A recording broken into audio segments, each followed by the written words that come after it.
Hello. Am I blowing your head off? Am I loud enough?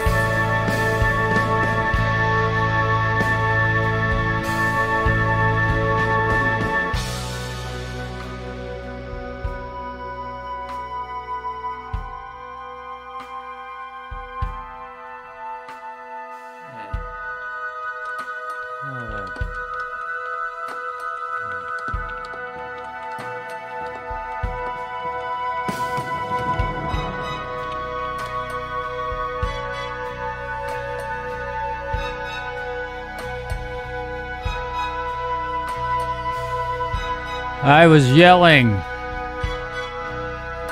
That's a picture of one of the oldest amplifiers anyone will ever see, by the way. And I'm yelling right into my SM7.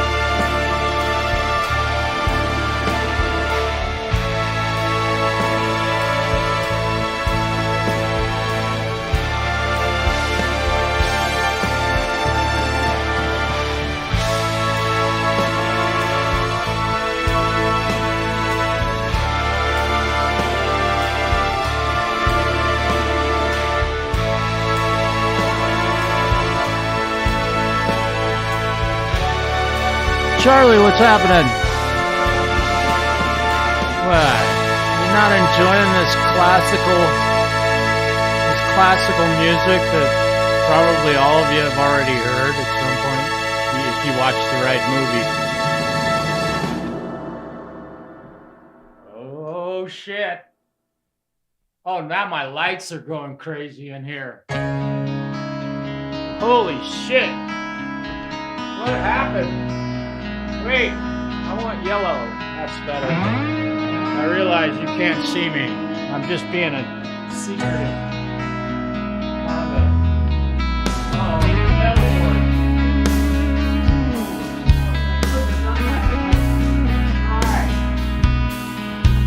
All right. Oh yeah.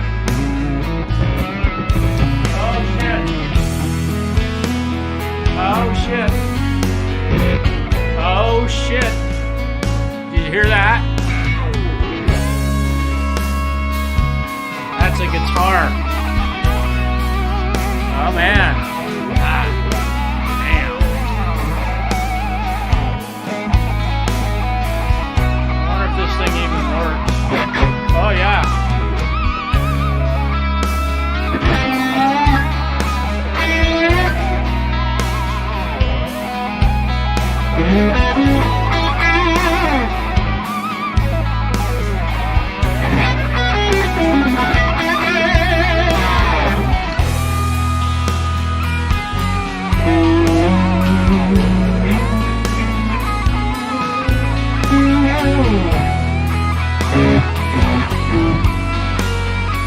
I don't even remember what I recorded on this thing.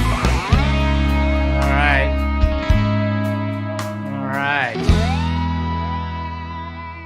How about we fade out and we stop that? Because that was just some music I thought I'd play and let some folks show up. Where are we? I got to change my... Oh boy. Hello. What's happening? Woo! A little blues in A. Yeah.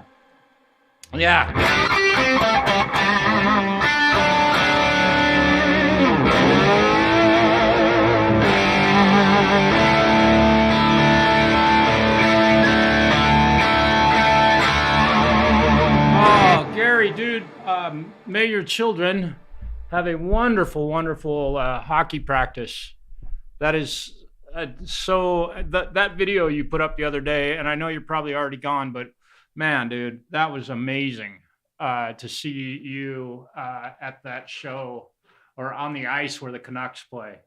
I got to walk on the ice where the Portland Winterhawks play hockey, and that was pretty killer. If it had a neck, yeah, there you go. There she is. I don't have a name for most of my guitars, but this one is ugly, and it should be called ugly because it pretty much is. I did not do any of this, and forgive me for my hair being a mess. It's cold outside. In fact, let me fix that. So I've had to wear a stocking cap. I'll just put one on to hide my ugly hair. I'm not a woman, so it's okay.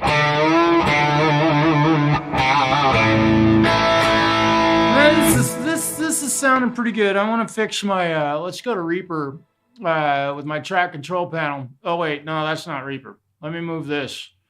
Get that out of the way. That's where that. But no, that belongs. No, yeah, we can do that.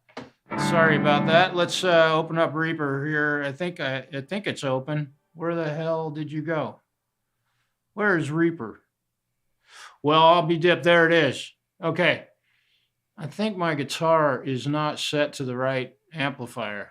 Oh no, it's just set to clean. That was wimpy.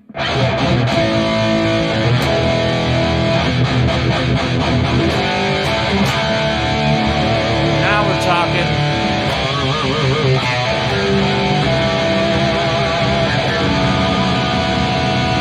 Oh yeah, there we go. Gonna play a little guitar tonight and talk about a few things that have come up on the old radar.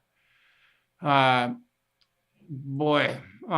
crazy news today, and news that I am not terribly happy to hear. Let me float this window. There we go. So I don't have to look at this white POS. We'll make this a little bit bigger. I think that's small. Yeah, let's go medium. There we go. So there's my amplifier. And I've got it set to a clean amplifier. And just do some ambient craziness with some shimmer. I've got dotted eighth notes on my delay, and I'm going to tap it a little bit slower here. It's set to sync. Let's turn the sync off. So now I can slow the delay down. All right, here we go. Here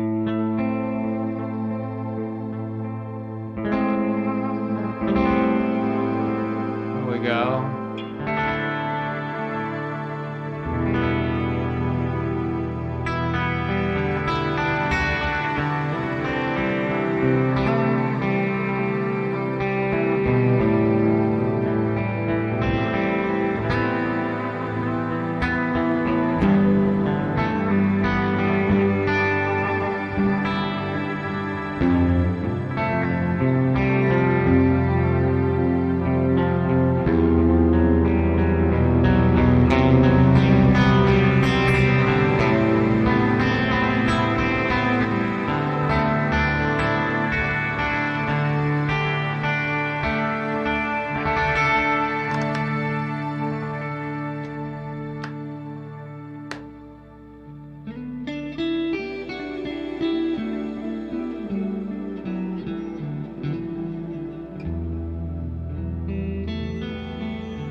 I found some strange chords, I think, in that. Isn't that cool? It's fun to be able to play a little bit like that and just kind of cut loose um, a little bit, just make up some chords as we go.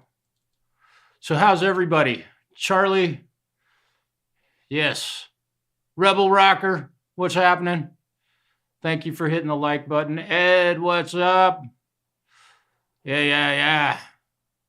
I heard that joke. The Foul Crow, what's happening, brother? Saw you live. We stepped on all over each other's toes today. I usually do my testing stuff by calling a friend and having them do an unlisted experimental live stream. Hopefully, you got your sound issues solved. There is a way that you can do it by using NDI output on your master bus into StreamYard.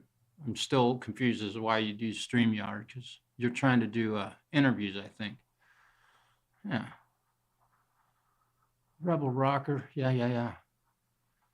Let's see. Who else? Gary Hubbs was here. He popped in for just a moment. Thank you for stopping in. And may your children go score a goal. Doggone it, I love hockey. Oh, that's such a fun sport. And it is, man, it's a workout. I never played hockey, but I played soccer. That was enough running for me. I outran everybody. I'd take on most high school students today and still whoop their ass. There's a bunch of fat kids running around. And I'm not afraid to say fat because it's a fact. Cool. All right, Charlie, thank you for the heads up on the sound. Hopefully everything's sounding okay. We'll do a little bit of humbucker. I know it gets a little louder. I didn't take any time today to download any new backing tracks, so everything that I've got is going to be old if I do play along. I'll try and find something that's a little bit more, maybe I haven't done quite so much. I have about 10 different backing tracks. So, big news of the day today. And I am heartbroken because I will never get to see him. We all know probably what I'm talking about, and it's heartbreaking. But Ozzy is no longer going to be able to tour due to his health issues.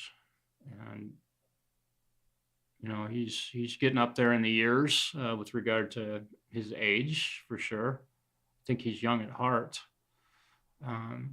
But really heartbreaking because I know that at this point in life, and I don't think he's going to pull the bullshit that bands like Kiss, who I can't stand, one of the worst bands ever musically, they've retired I don't know how many times, said they're not going to tour anymore, and then the next thing you know they do, and they you know, kind of like politicians.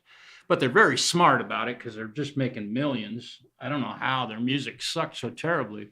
But that's my opinion. It's awful. So if you're a fan, I'm not sorry. I think they suck.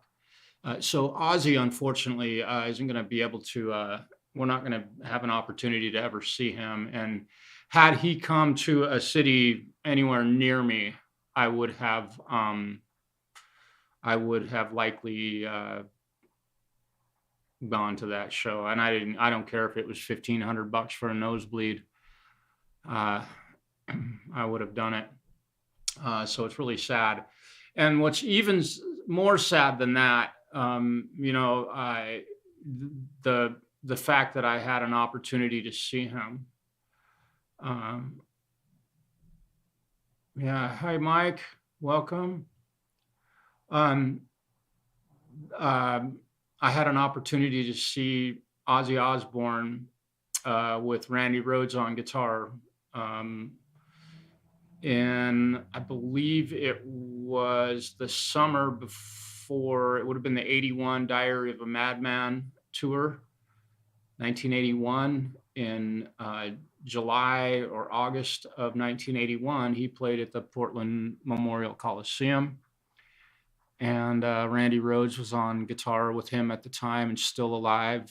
And my mom said, yes, I could go. And at that time, I would have been 9 or 10 years old, giving away my age. And then she opened her Bible. And if you wonder why I'm adamant about the Bible being completely destroyed and wiped from our planet, that incident is one of them. I could have seen Randy Rhoads play guitar, and because of the Bible, I didn't get to. Randy being one of the most generous, kind, giving, knowledgeable guitarists who ever walked our planet, because of the Bible, I wasn't able to go see him. It's really that's tragic. I would have been 10 years old. So I guess and that hurts more than not even getting to see Ozzy, because Randy was gone only months after that concert. So I would have had the opportunity to see one of the greatest. So yeah, and I think a lot of us here probably agree on religion.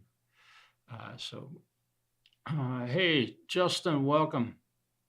How we doing, brother? I've gotten my Hewlett Packard situation solved.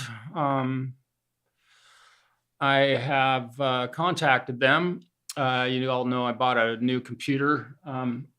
Let's see, it is, well, you can't really see it, but that black box sitting right about there, that's it. And it's a Hewlett Packard 40L computer that I purchased. It's a gaming computer, supposed to be really badass, killer video, killer audio performance and all that stuff. And it wouldn't even stream a YouTube video. And I reached out to Hewlett Packard and got virtually zero response from them, aside from a phone call with somebody that didn't even attempt to help me in any way, shape, or form.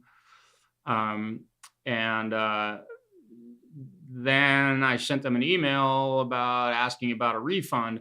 They have not contacted me in the least bit of a way to offer any help to save the money so that they could keep the money that I paid them, which I was happy to do.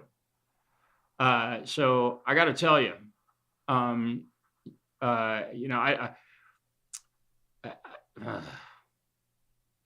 that experience is the exact polar opposite of why I'm in business today. I answer the phone. I help people if they have a problem. I never miss a phone call. I answer my phone in the middle of the night. I offer to help. I offer every possible way that I can help a person, a client or otherwise, to solve a problem. And Hewlett Packard, here's how it went down. I sent them an email about the problems that I was having. I sent them video, all of you which were present when that happened. And I sent them a link to that video with the times marked out, so they didn't have to watch all my yanking on guitar. And the guy that I was on the phone with at the time watched the video and, oh yeah, I can see it's cutting out. And are you sure it's not your Wi-Fi? What? Do an internet check. Well, I'm currently streaming on a 10-year-old computer that Justin Mai at Jam Pro Sound gave me as a Christmas gift 2 or 3 years ago. And it won't cut out tonight. So I think Hewlett Packard may have gotten too big for their britches. And I'm sure that if I was a corporate welfare company, like Walmart or, name another one, that pay their employees poverty wages and such, I would have gotten all the help I needed. I think all they're looking at is how can we make the big sale. They'd rather make $100 million once than $1 100 million times. And they lost my business and they've lost my money now. So if you love Hewlett Packard, God bless you. If you have a Hewlett Packard computer that works good, but I'm telling you, um, yeah, I'm not. I will never do business with them. I'll never own another one of their products. So that's me personally. It was really a terrible experience. It took 3 months to fix the screen on a Lenovo.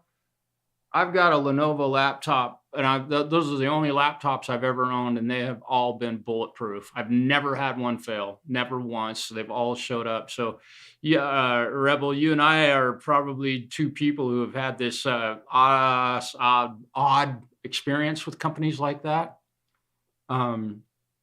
So I don't know. The unfortunate bummer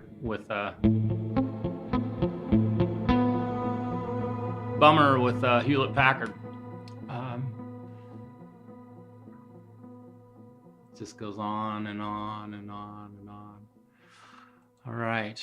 So, unfortunately, none of us are going to get to see Ozzy play again, and it's probably best for his family and him, for him to take the time that he has to be comfortable and spend the time with his lovely wife and children, and be as happy and healthy and not living in pain.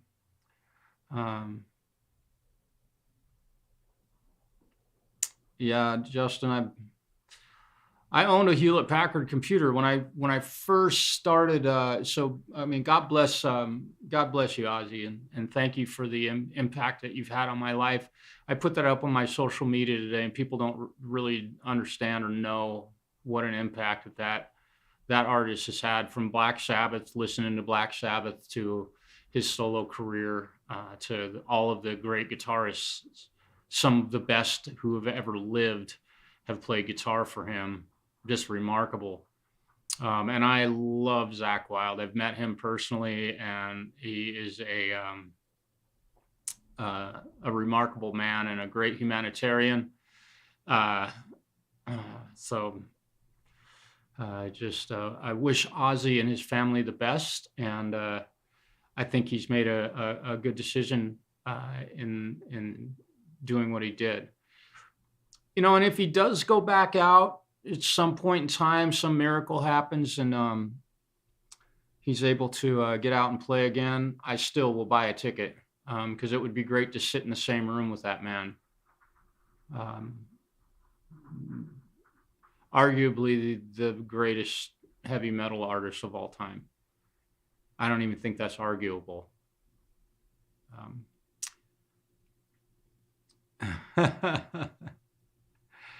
Nice. Okay, so let's get on to the amp sims are crap statement.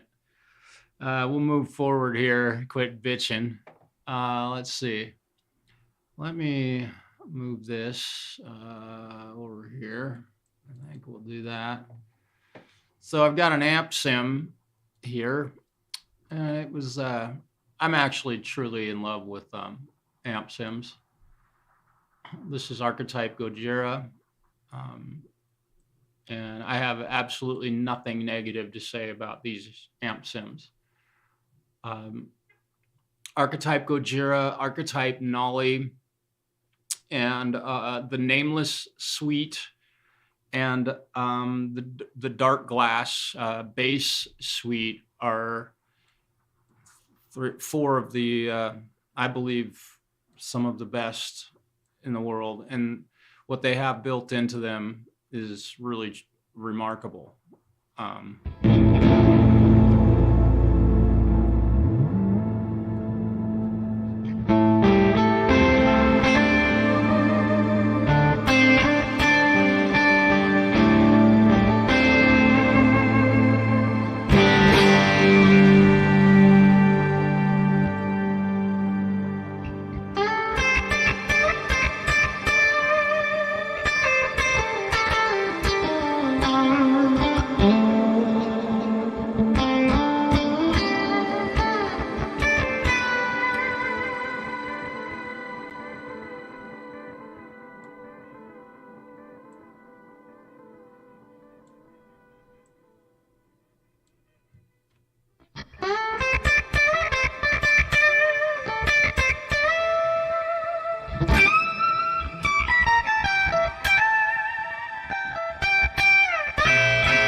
haven't tuned my guitar yet.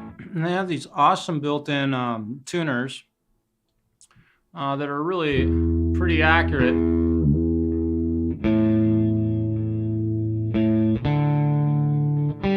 Pretty accurate, meaning they're perfect.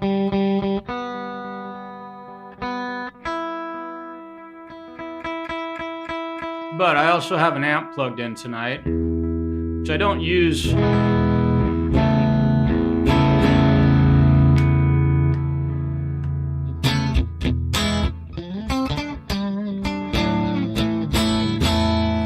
that's sounding nice. It's a little more in tune. Kind of a cool on the Archetype Gojira with this this beautiful whammy pedal. I do own a real whammy pedal. I don't have it hooked up to my pedal board currently, but this cool octave pedal, which is really nice. And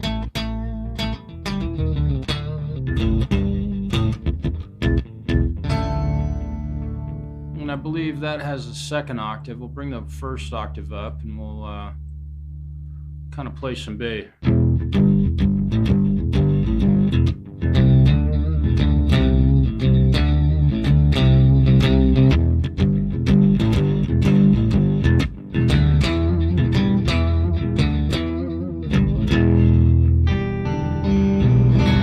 That tracks just beautifully.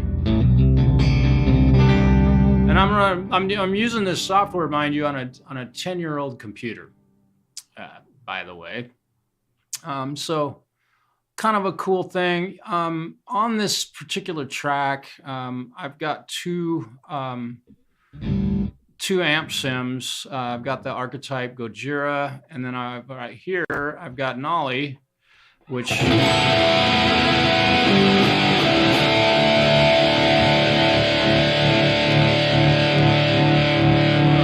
now you're seeing Archetype Nolly.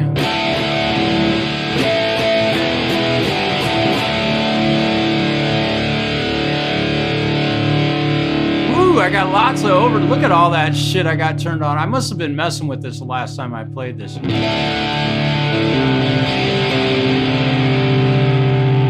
just changing amps as I go.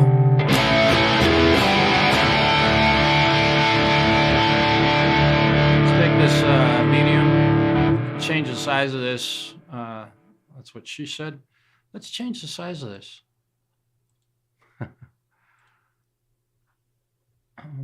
Yeah, so again, I'm doing all this shit on a 10-year-old computer that Hewlett-Packard could not even it couldn't even play a YouTube video. Pretty terrible. I'm just cranking some stuff up to tweak my sound a little bit. We'll leave yeah, so we'll do a little bit of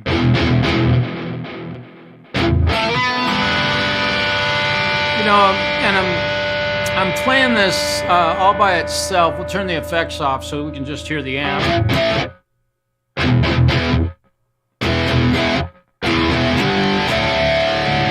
Got this beautiful little noise gate right here. So for the chunky stuff, we can get rid of all the additional noise that might happen.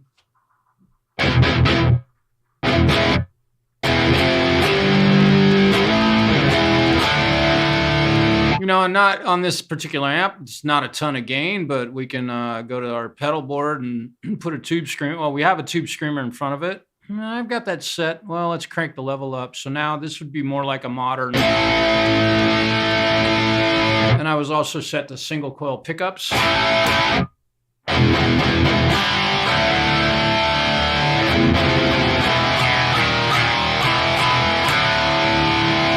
Lots of options. And yes, you can go down the rabbit hole of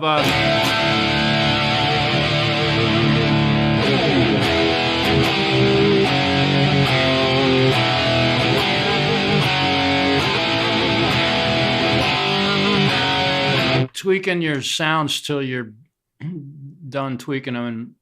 And then, you've also got this beautiful cab simulator where you can see where my microphones are positioned. Well, we'll just move that one a little bit closer, and then let's just, this is a 421. Let's change that to a let's see, let's do a ribbon 160. It tends to have a little bit more low end, and we'll see how that.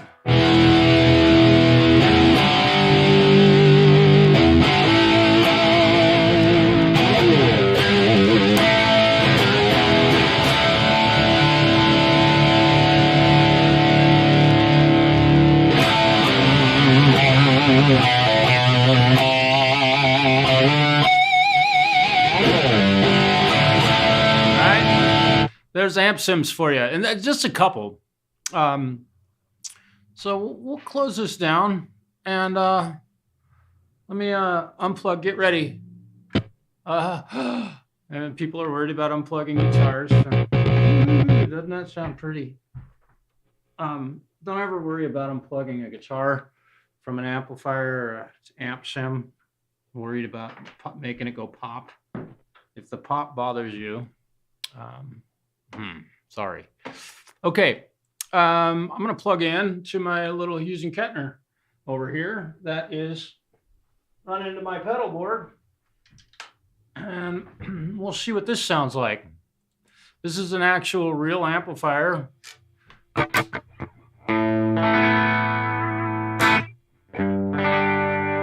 about the same volume.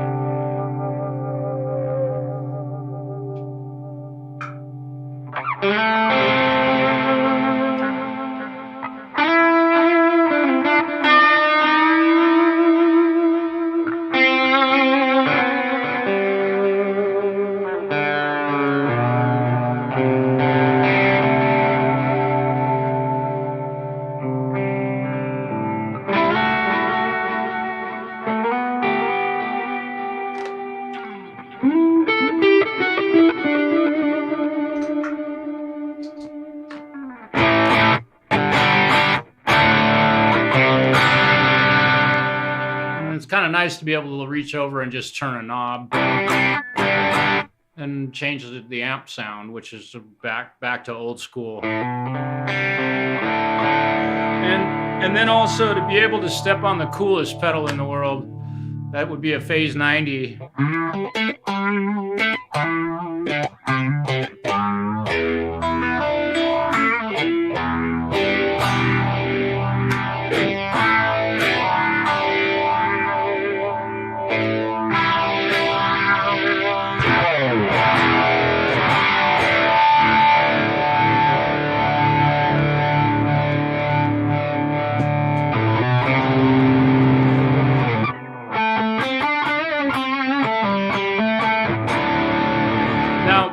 Right now, what I've got pedal board wise, I don't have a camera pointed at my pedal board.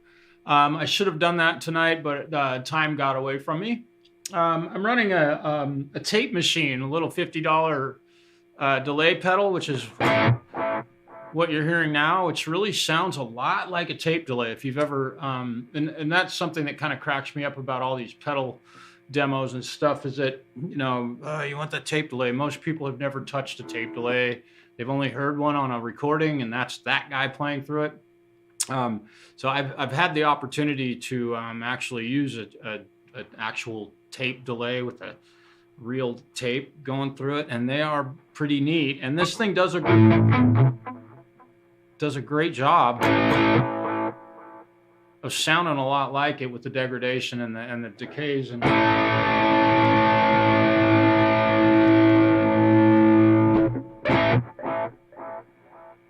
You can hear how it kind of gets, and you know, I've got a little bit of grit. We'll go do a cleaner.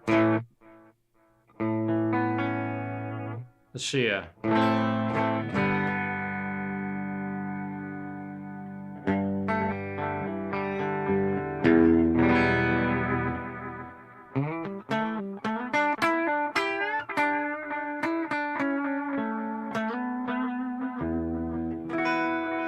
It's kind of nice to play through an amp again.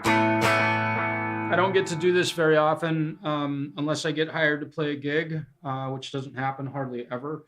But to get to actually use my pedal board and such, this would be the Mojo Mojo Overdrive that I just love.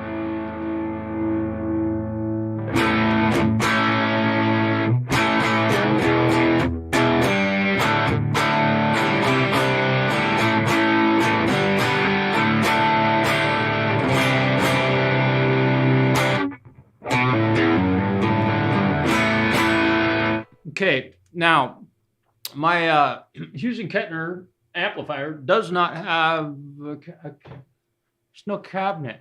There's no speaker in here. I live in a fucking apartment building, right? Now I'm wearing headphones, so the only thing anybody can hear in my room is me talking and my acoustic guitar. So I've got the microphone. I have to beat the tar out of this thing.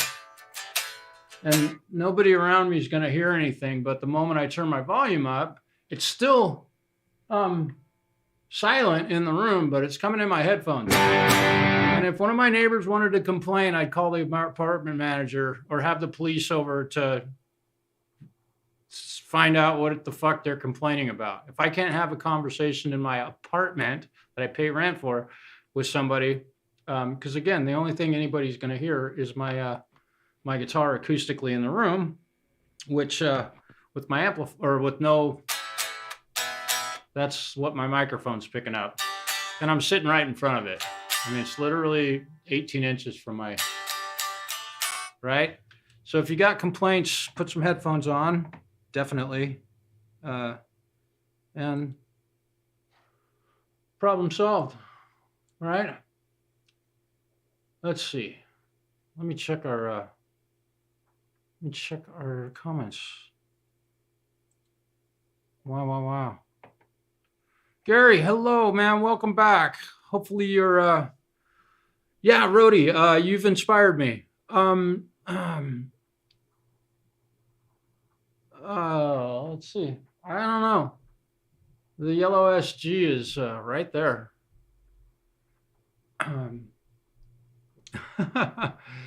It might be kind of a reddish color because of the way I got my LEDs lit up in here. I've got blue on this side and red on that side. Yeah. Epiphonium, welcome. I want to say hi. Gary, dude, thanks for being here. We're just having some fun on a little chat. And I gave Hewlett Packard my finger. And by the way, the computer is going to get sent back to them. And I gave my best wishes to Ozzy, who doesn't sound like he's going to be touring anymore. It's really sad. Dude. My knees hurt. That's a great question. Thank you for asking. Gojira is a amp sim that is designed by a company called Neural DSP. And Gojira collaborated with Neural DSP. Oh, good grief. Okay, guys, everyone, I want you all to say hello. I want you all to say hello to the man that showed me how to play the first chord I ever played on a guitar. I'm going to start crying. My dad's here tonight. Let's see. Chris, welcome. My dad joined us tonight. Thank you for being here, Dad. It's fun. And they kind of get a look at my new digs here. Yeah. So everybody's, please give some horns to my dad. It's so great to see him here. So to finish what I was saying about Gojira, let me show you this plugin again. Let me see if I can do this. Yeah, I can do this like this. So let me, I think I can do this. I'll do it here. There we go. So Gojira is an amp sim, again, made by the company called Neural DSP. And this one happens to be archetype Nolly. that I've got going right now, and let's see. Well, no, I don't have going right now. We'll get back to that. Let me arm my amp sim just to kind of give you a little. So what I'm talking about it. I just gotta unplug it. Yeah, and see. Oh boy, that. Right. So what you're hearing right now is Archetype Nolly. Just a dry guitar.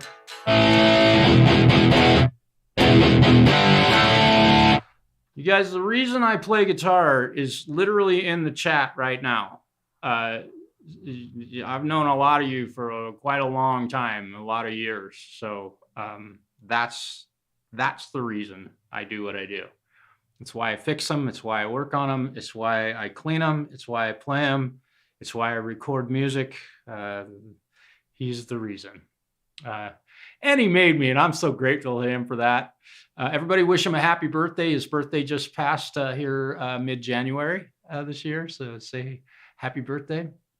Okay, so Archetype Nolly, this is the amp sim that I'm using. I'm going to move my microphone a little bit because it's right in the middle of my my screen here. There we go. That ought to be better. I'll give my mic a little more gain so I get a little louder. All right, so with these amp sims, we'll go to Gojira. If you're a fan of the band Gojira, we'll open up the Gojira amp sim. Here it is, and I'm going to go ahead and float this window so we don't have this bunch of white junk showing in the background. So here's Gojira, and the way these amp sims work. Again, they're made by the Neural DSP.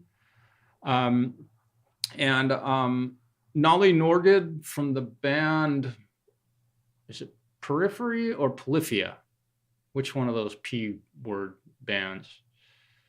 Anyway, I think it's Periphery. Nolly Norgid is really the big brains behind these amp sims. With Gojira, I think, and I'll just give you a little info on this plugin. I think the plugin right now, you can look it up at neuraldsp.com, I believe. It might be .uk, I'm not sure, but they run around 150 to, I don't know, someplace in there, $165 or something. And with that, you get 3 amplifiers. So this is being the clean amp, and I think I've got an effect. I got a bunch of effects turned on this. I'm gonna turn off all the pedals at this point. And so here's the amplifier, and it's just a straight up. And what you're hearing is this amplifier with no EQ, no nothing. I have added a little bit of gain, but we've put everything at 12 o'clock. And I'll go to, since I'm playing a Stratocaster, I'll just go to a straight up Strat sound, so single coil pickups. We'll go to the 4th position where a lot of guys like.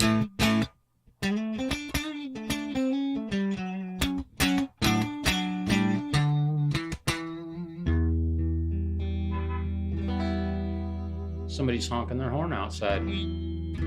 Right, so we get a clean amp, and I'm gonna go ahead and just reset all these to 12 o'clock. So right out of the box, when you open this thing up, I want you to hear, you know, when you open these amps up, basically all the knobs are set up at 12 o'clock.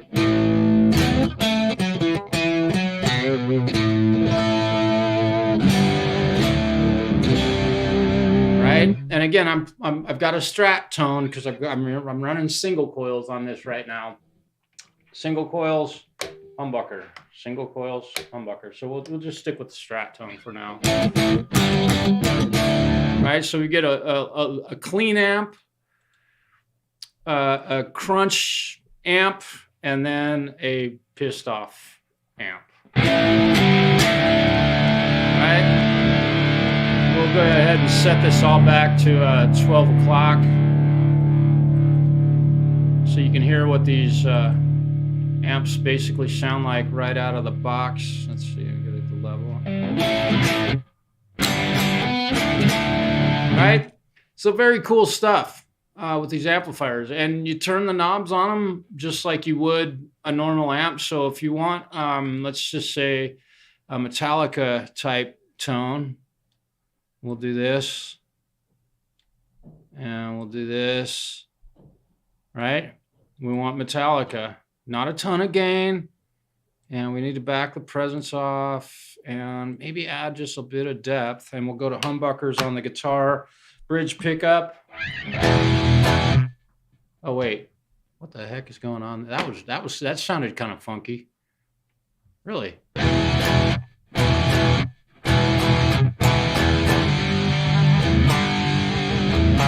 Oh, I know what's going on here. Let me see what's going on.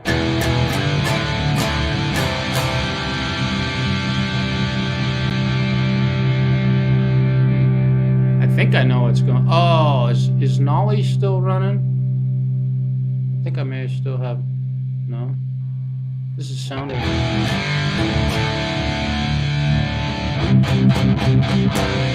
And here's the other thing is that I've got this set to a stereo effect. So there's a dry signal coming in on the left side, and I'm not 100% certain why that's happening. Give me a second here. Does anybody else hear that? Do I have an input set to channel 1? Oh, there it is. Gosh, let's get rid of that. Now we got.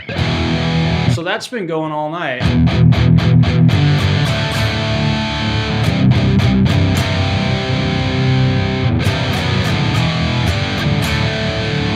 All right, so now this is what the amp sim sounds like right out of the box. When you go to Archetype Gojira, typically this is your default.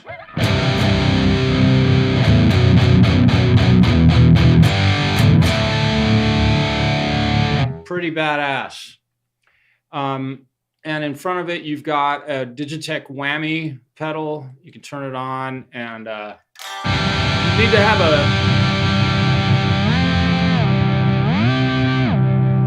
to have a MIDI controller to be able to work this, but it does work. And then you've got an octave pedal in front of it, and usually these are set to 12 o'clock. Right, so we've got an octave.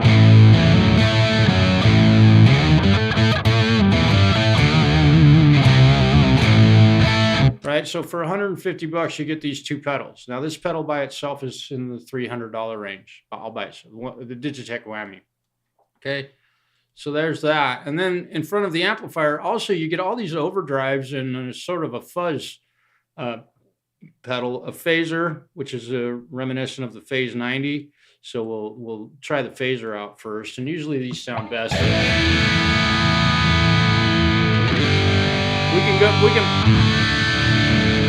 We can put that head to head with an actual Phase 90 that I have. You get a chorus pedal, and these are effects that the band Gojira uses. I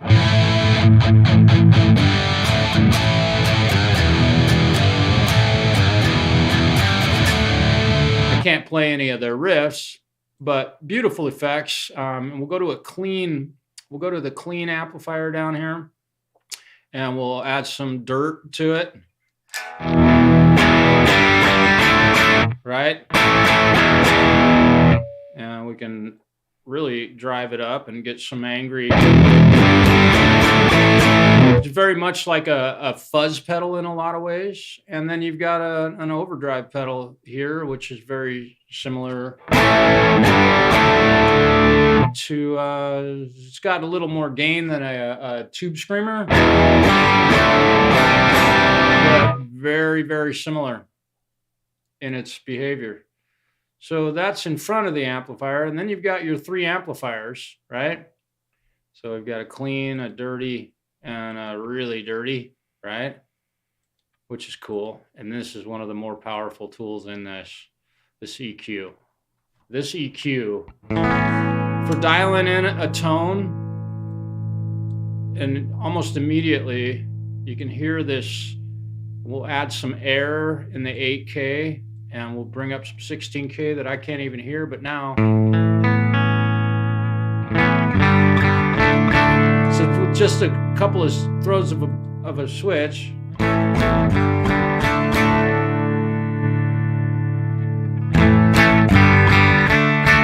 So you want a guitar to sit in the mix nicely? This right here is one of the best tools I know of. You're better off to EQ a guitar to get it to sit in the mix than you are to start, turning the gain and all the other shit up. So we've got the EQ, and then we've got this beautiful speaker cabinet emulation. Right? Now, here's the cool part of this. What's a guitar without a speaker cabinet? We've got 3 speaker cabinets and 3 amplifiers down here. You see where my mouse is pointing? So we've got our clean amp right now running into this first cabinet, but oh boy, now we've got another.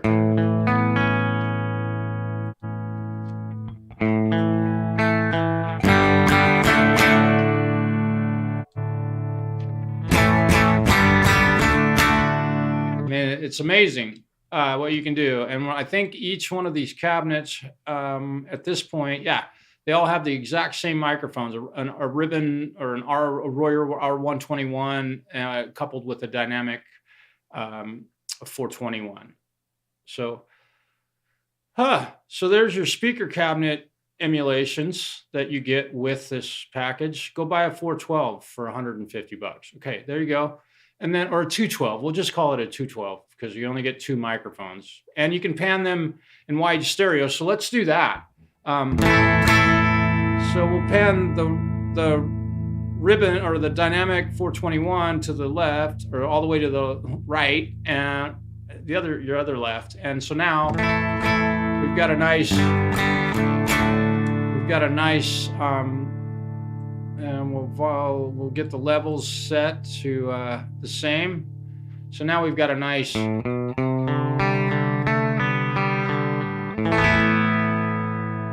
we'll turn now we just have guitar. But if we want it in the center with 1 mic, like good old days, right? So let's go stereo, why not? We'll make it active. So now we've got a nice big stereo field. And then we've got our delay and our reverb effect. And the reverb in this does come with a shimmer effect. We'll shut that off. And the delay does have a ping pong effect, which I have turned on right now. So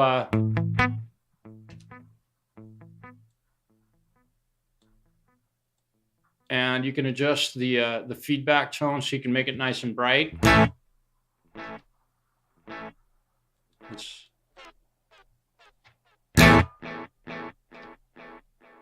Or we can turn the tone of the delays down a little bit. Notice how dark that can be. Then we have some tape saturation that we can add to the feedback. And then we got this beautiful delay patch, or I'm sorry, reverb patch. And you can tap the button and set your tempo. And, we got this beautiful, let's see,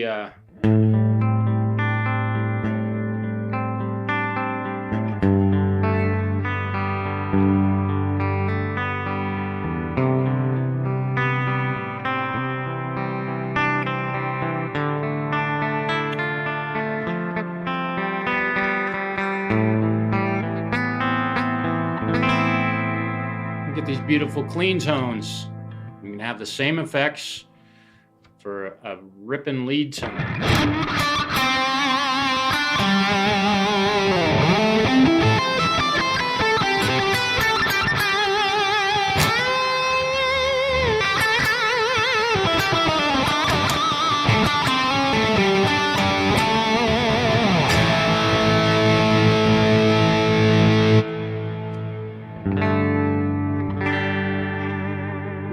I whacked my guitar really good.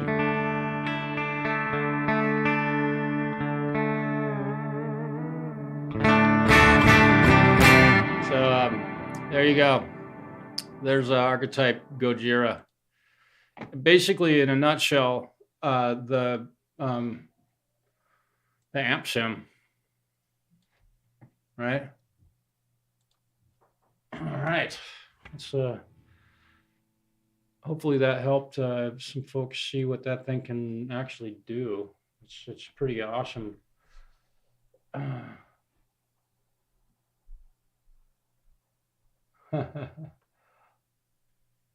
Oh, you need some keyboards?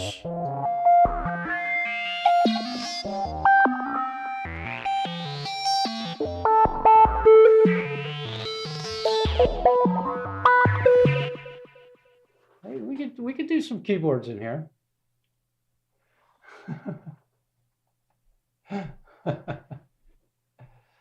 Yeah, my main instrument is guitar, and so I do focus a lot on playing guitar and all the tools of the trade, if you will. I wish I could call it a trade. I don't make a whole lot of money. Well, I gotta be careful what I say. Um, what's the key to keep that trim in tune? I'm gonna go back and read a couple of these comments. Oh yeah. Yeah. Nice. I thank you all for saying hello to my dad. Um, let's see.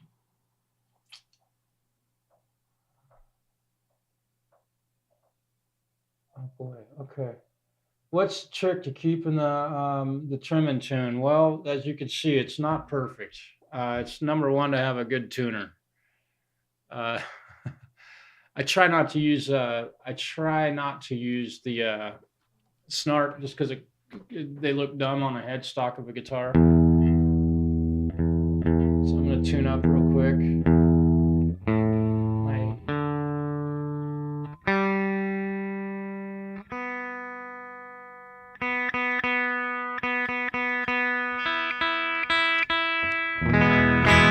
And another trick to keeping a tremolo bar in tune is to know the instrument really well, know it inside and out.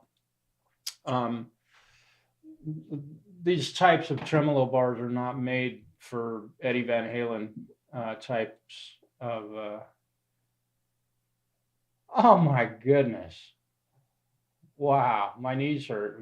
We're probably not too far away from one another. Depending on where you are in the state, we could probably go have a soda pop, or um, maybe my brother Richard would be interested in uh,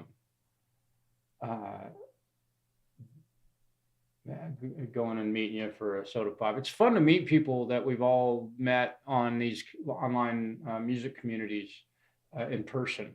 I'm really grateful for that.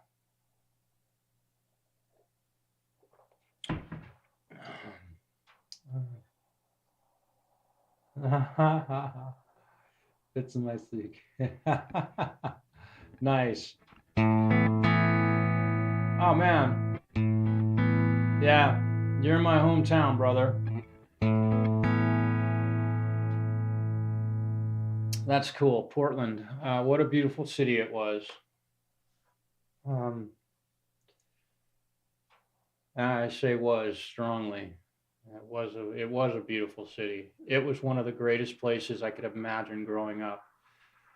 And my dad could testify to this. When I was 9, 10 years old, it was go get on your bike and go for a ride.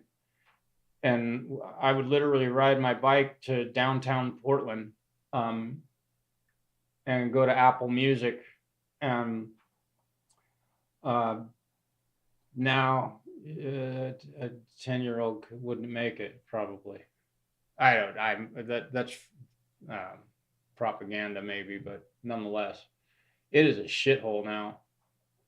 It's dirty and overrun with homeless, and Portlandia helped, and the cost of living. And the moment that the homeowners in Portland that rented houses caught wind that people were moving there, the rent went through the roof.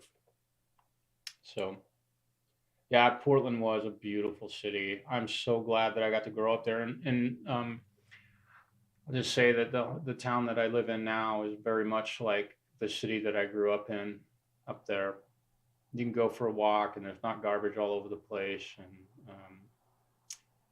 the people that work here can afford to rent a place, barely, but they can afford it in most cases. Yeah.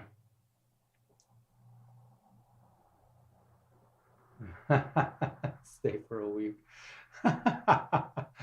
Oh, Vancouver. Yeah. Beaver to Portland. Dude, that's a hell of a drive. You should go stay out in Beaverton. Good grief. How long did it take you to get to work from Vancouver in the mornings? If you're working on a hotel in Beaverton from Vancouver, Washington, holy shit, dude, you got balls. Wow. That's a trip. And before Portland got overrun by overpopulation and overpricing of housing and such, they're still building huge apartment complexes and not adding any parking. We could play basketball games out on the street.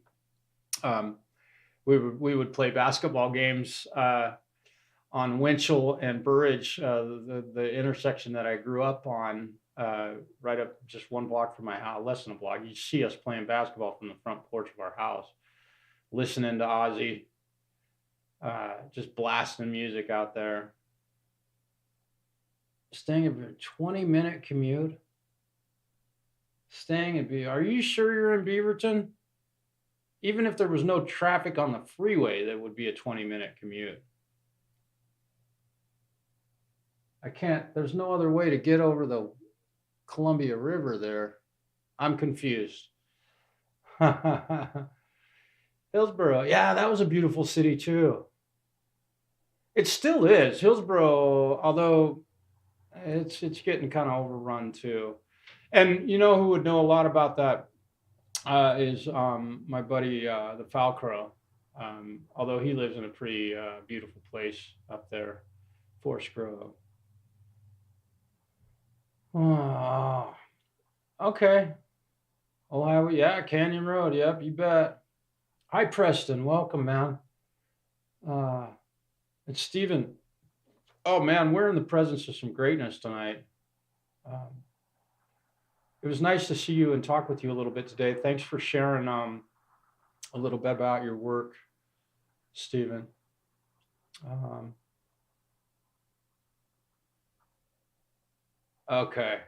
Okay. Beaverton's a pretty big place. Uh, oh, boy. Oh, wow, Charlie. Cool. Yeah, I wanted to buy a house in Portland, but by the time I, I could have done it, I got priced right out of them.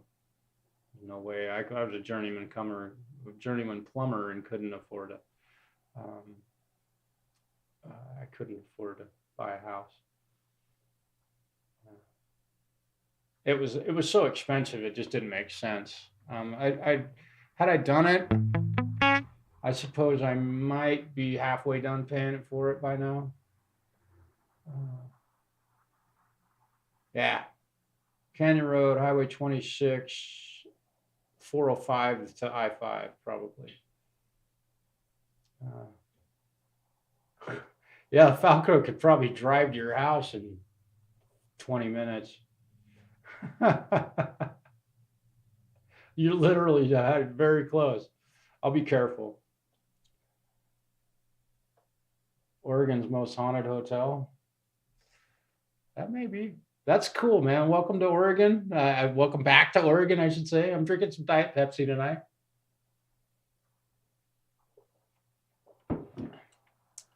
I don't know if I put a link in the description of this video, but I don't think I did.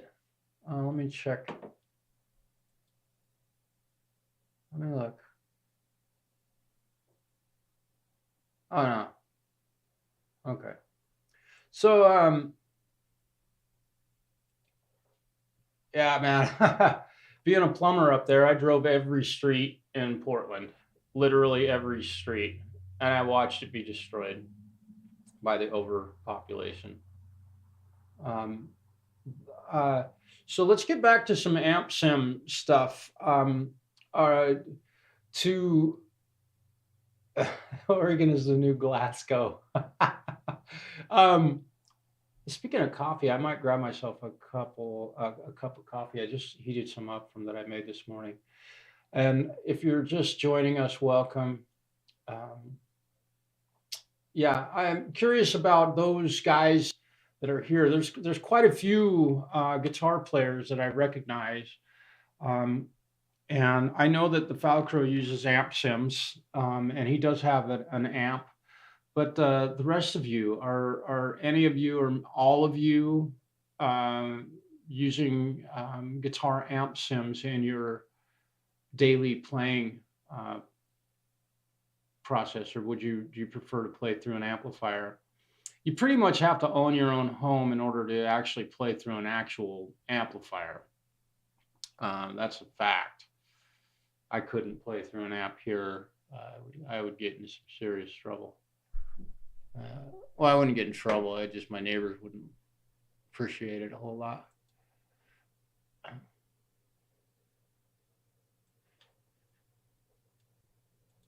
Although they may not complain.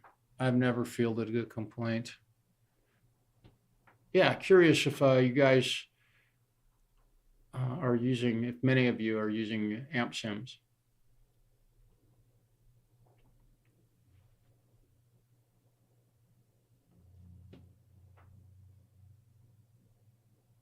Hey, thanks, Dad. Thanks for stopping in. Yeah, okay, Hugh. And you use, okay, cool. Dad, thanks for dropping in tonight. Everybody say peace to my dad. It's his fault. You can blame him. uh,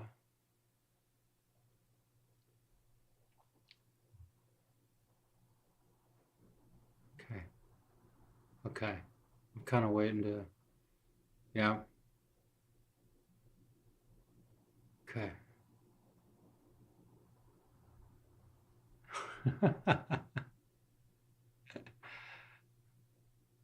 Okay.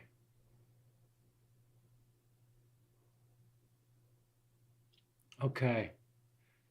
So from the guys, that I'm very familiar with, definitely I'm seeing an appreciation for both guitar amps and amp sims, which is great to hear. Um, Now, guys like, well, I think Hubs, myself, and Hugh and Justin or Jampro Sound. And I'm going to try and call you guys by your YouTube monikers or names: Gary Hubs, Hugh Caldwell, and Jampro Sound. Who have an Epiphonium. Okay. So Epiphonium is one of the few guys here that just uses amps, but I'm curious what kind of prodding did it take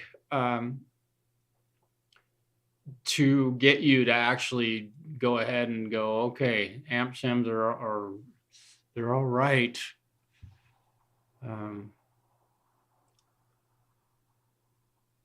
Yeah, old computer. I have one, man. Mine's working good.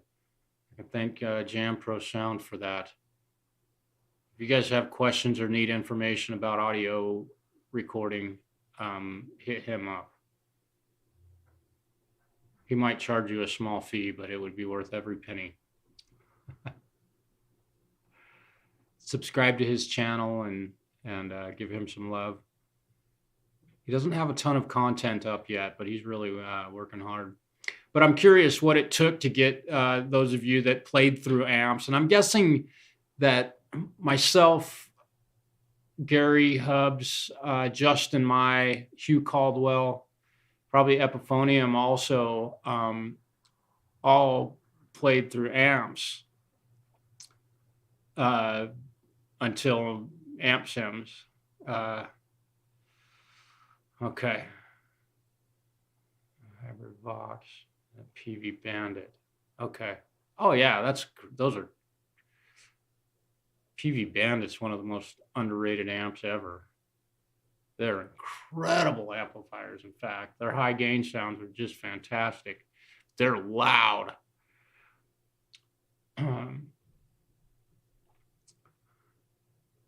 Yeah, well, I'm talking back in the 80s ish, 90s, before amp sims were around, and you had to play through an amp. And then amp sims started showing up, 2008, 9.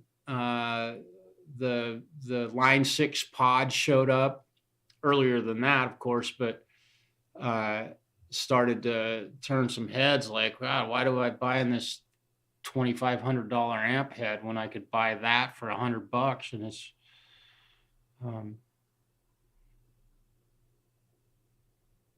trans tube. Yeah.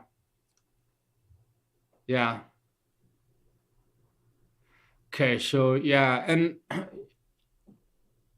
the Falco, and forgive me if I have assumed this, but I wasn't sure if you had played through a lot of amplifiers before that. I wasn't sure. Okay, yeah, so you're playing through your Hiwatt Live. Yeah, yeah. There you go. Gary Hubbs, thanks for saying that. I appreciate that very much. I am too. Robin lives right up there. I don't want to bother him. Although he listens to jazz at a pretty good level once in a while, so yeah, it took me some prodding. I mean, initially, I'll just share this with you because I posed the question, and I'll answer the question that I asked, which was, what did it take to get you to actually decide, okay, I'll use an amp sim? And it came down to ultimately living in an apartment for me. But prior to that, I had my Line 6 pod. I bought that when at the time I was still using my Mesa Boogie dual rectifier with a 412 cabinet, two 412 cabinets for live performances, because back then you could play loud and destroy your hearing like I have. So don't do that. But I got the pod when I dove into the digital audio world deeply. Yeah. And so I quickly realized that I could record a decent guitar tone without having an amplifier cranked. And that was recording direct out of the pod into an audio interface. So that was my transition from amps to amp sims. And again, it was the pod, the good old pod. Hey, Mitch, welcome, man. That's good to see you. Preston, it's good to see you. Kingers, thank you for dropping by, brother. Yeah, I don't get to turn my JSM 800 up very often anymore. Still have it, but yeah, I don't think it's been turned on for years.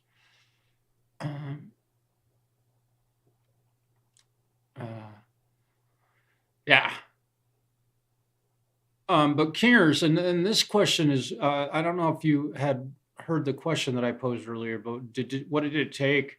And do you use amp sims in your recording process? I have to assume most guys are. I mean, that's, what assuming does, but there are still guys that are absolutely, no, I will not use an amp sim, and I know they exist.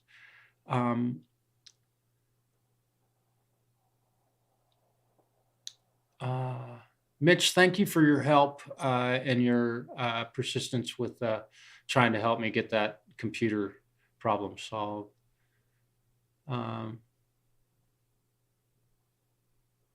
Yeah.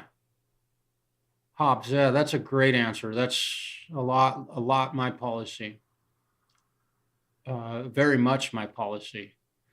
It's great to record through a set of headphones because when you've got, you're recording a single guitar track, to be able to make it a big, huge, wide stereo track in your initial takes, it's a really fun process. You can get some really, really wicked sounds with just one guitar. The possibilities are so amazing. Uh, yeah, and then what Gary just said, literally a revelation for him, in living in a townhouse where your neighbors are right next door. The volume of the lack thereof. What a wonderful solve for having great guitar tone. Yeah, yeah, you know it, Gary. Hi, Lars. Uh, oh, you're using a Helix. Lars, welcome. Okay, that's cool. The Line 6 Helix, which I would assume you're just coming out of the left and right. I think a Helix has an XLR output into an audio interface to get it into your computer, or use a USB cable, maybe.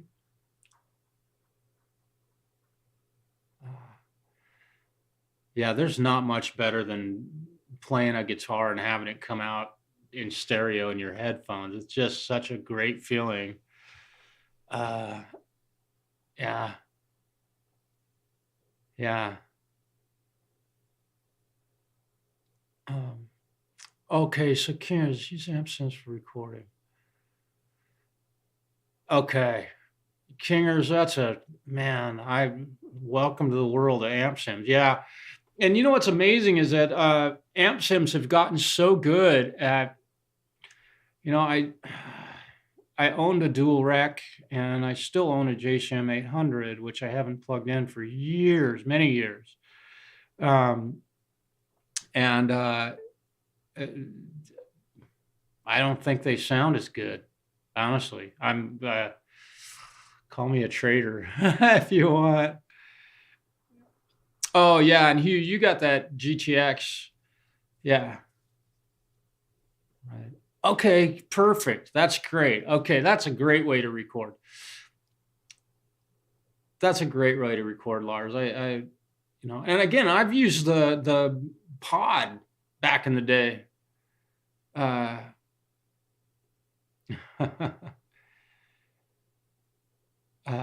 Which worked fantastic.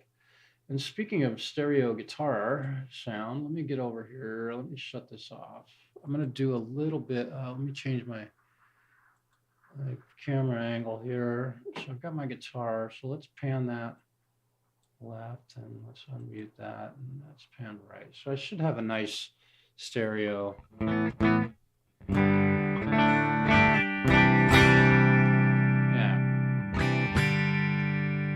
Check my stereo. So I'm just playing through a dry guitar right now. So I'm just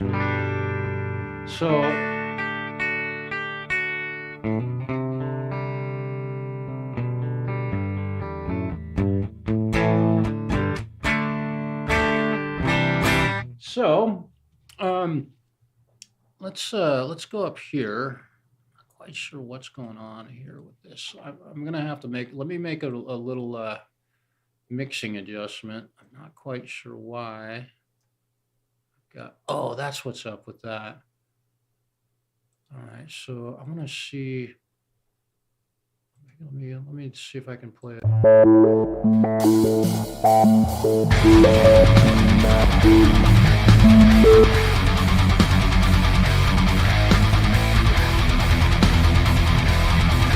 Okay, let's see what I can do.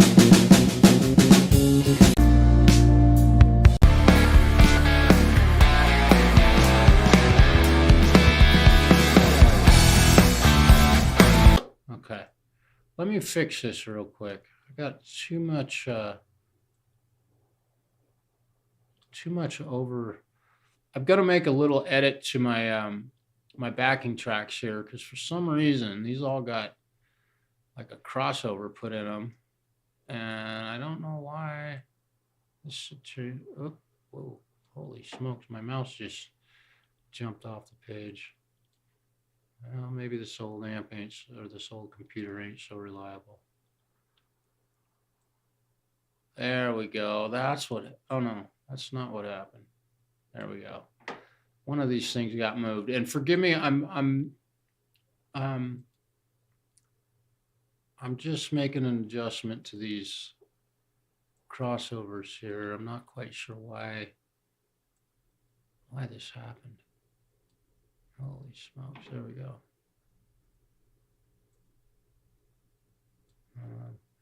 So let me just play along with the backing track. Let me see. Okay, so I've got a nice stereo field with my guitar. Not digging the amp. Let's go to our amp sim, and we'll go with a higher gain amp through a.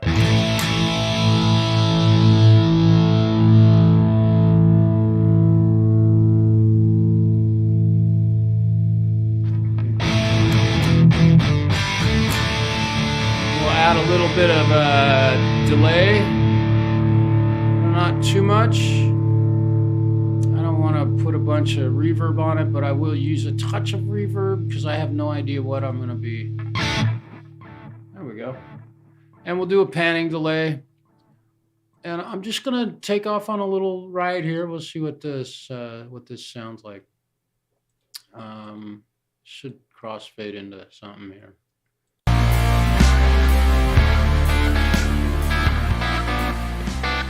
Okay.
get a little playing in, just a few minutes. I don't like to do that for too long because it can get a little old watching a dude sit here and blast away on a guitar.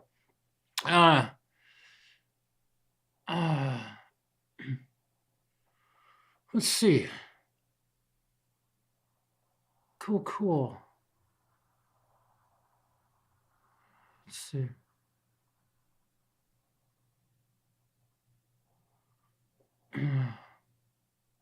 Yeah, this. I'll thank you for the compliments.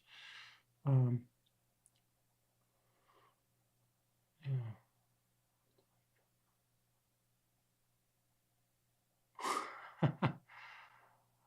Yeah, I saw something about the community pages. I don't know anything about that really. Um, there's enough communities out there. I don't know how many communities we need. Aren't we all? Don't we all live in the world?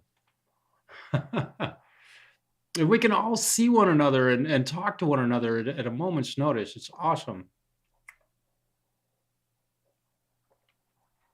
Yeah, I don't know what the community thing is about. Um, yeah, I don't either. I Gary posts really great songs. Some of his old stuff I just absolutely fucking love. His videos, I think, I have to believe that intentionally are funny, but not intentionally. I remember the first time I saw a video that Hubs put up on his YouTube channel. I mean, I was like, who the fuck is this dude? Number one, the song was great. Number two, the production was fantastic.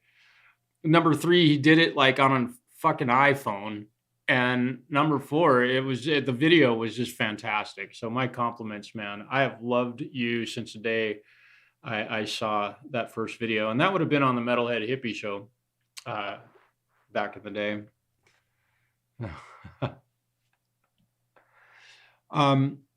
Yeah, and I'm running a little longer tonight. And y'all, I think most folks, if you use social media at all, you're probably aware that Preston is unable to do live streams from his home right now due to volume issues with neighbors, and that really sucks. But at the same time, it's part of what we. I mean, I hate to ride the fence on that, but it's living in a environment where you got neighbors right next door to you. You got to be careful with volume, and if it bothers people, you got to make compromise. And so Preston's doing his best to get set up with a set of headphones, so you guys can look forward to his broadcasts again. So I'm just kind of filling some time here tonight and taking a little bit longer to talk about a few things. And thank you all for hanging with me. Let's see. Uh,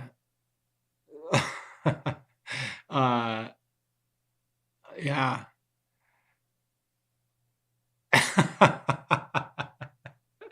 I understand. Yeah, it's at volume level.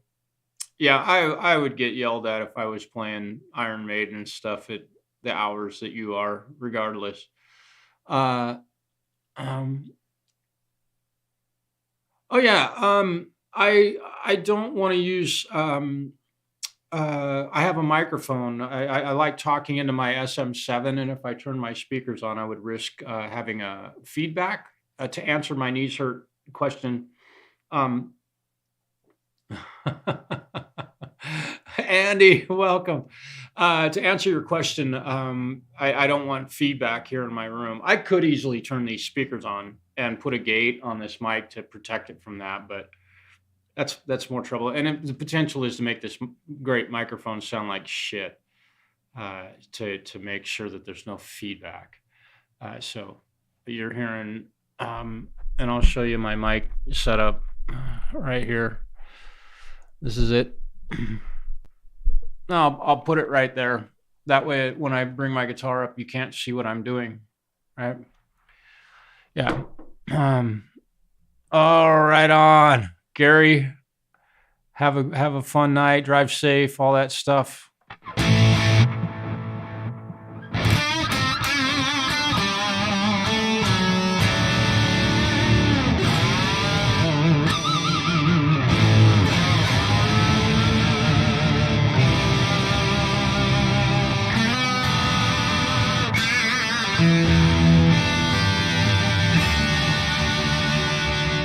All right.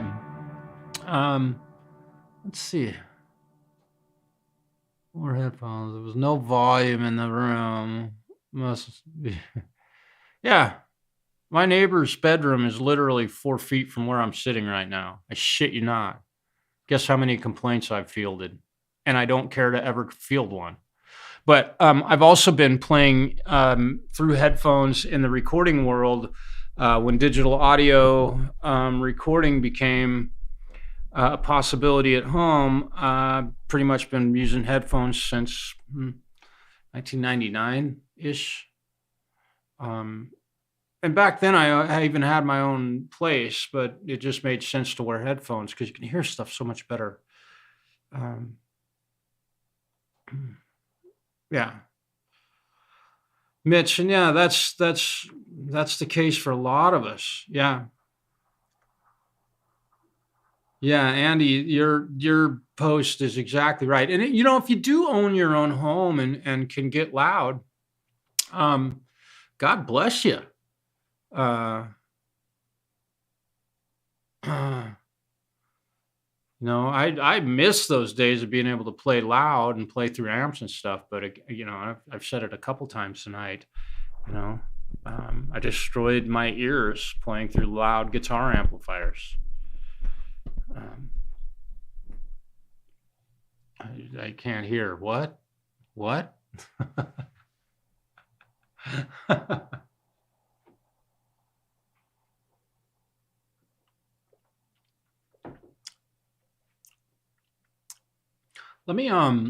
Let me take just a moment. I need to go use the facility here real quick. And I'm gonna play let's see, where are you at? Come here. There you are. Let me see if I can find something that maybe y'all haven't heard before. I don't know if no, I think that well this yeah. Let me I don't know if this is these sort of B flat. Oh no, I'm not the only one. Oh, here we go. This is a mix of a cover tune that I did with I mean I've had a lot of music out on my YouTube channel, and I appreciate everybody coming out and watching that stuff, and where I do videos and things like this. I've never done a video for this, but this is a song called "I'm Not the Only One" by one of my all-time favorite bands called Filter, and I don't think many of you have heard this. So I'm going to go ahead and put this on and let you listen to this. I need to use the restroom, and I'm going to grab myself a cup of coffee. This should.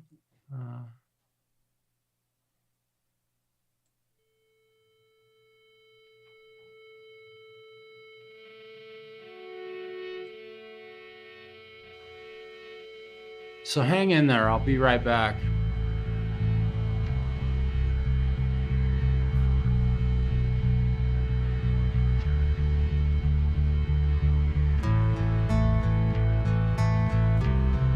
This is myself on vocals, guitar, bass, and this is a gentleman named Chris Steele playing drums on this. What if I could say to Hobbs, thanks for hanging. of what you wanted would not do? What if I could say to you of what you wanted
was a fun cover tune to do.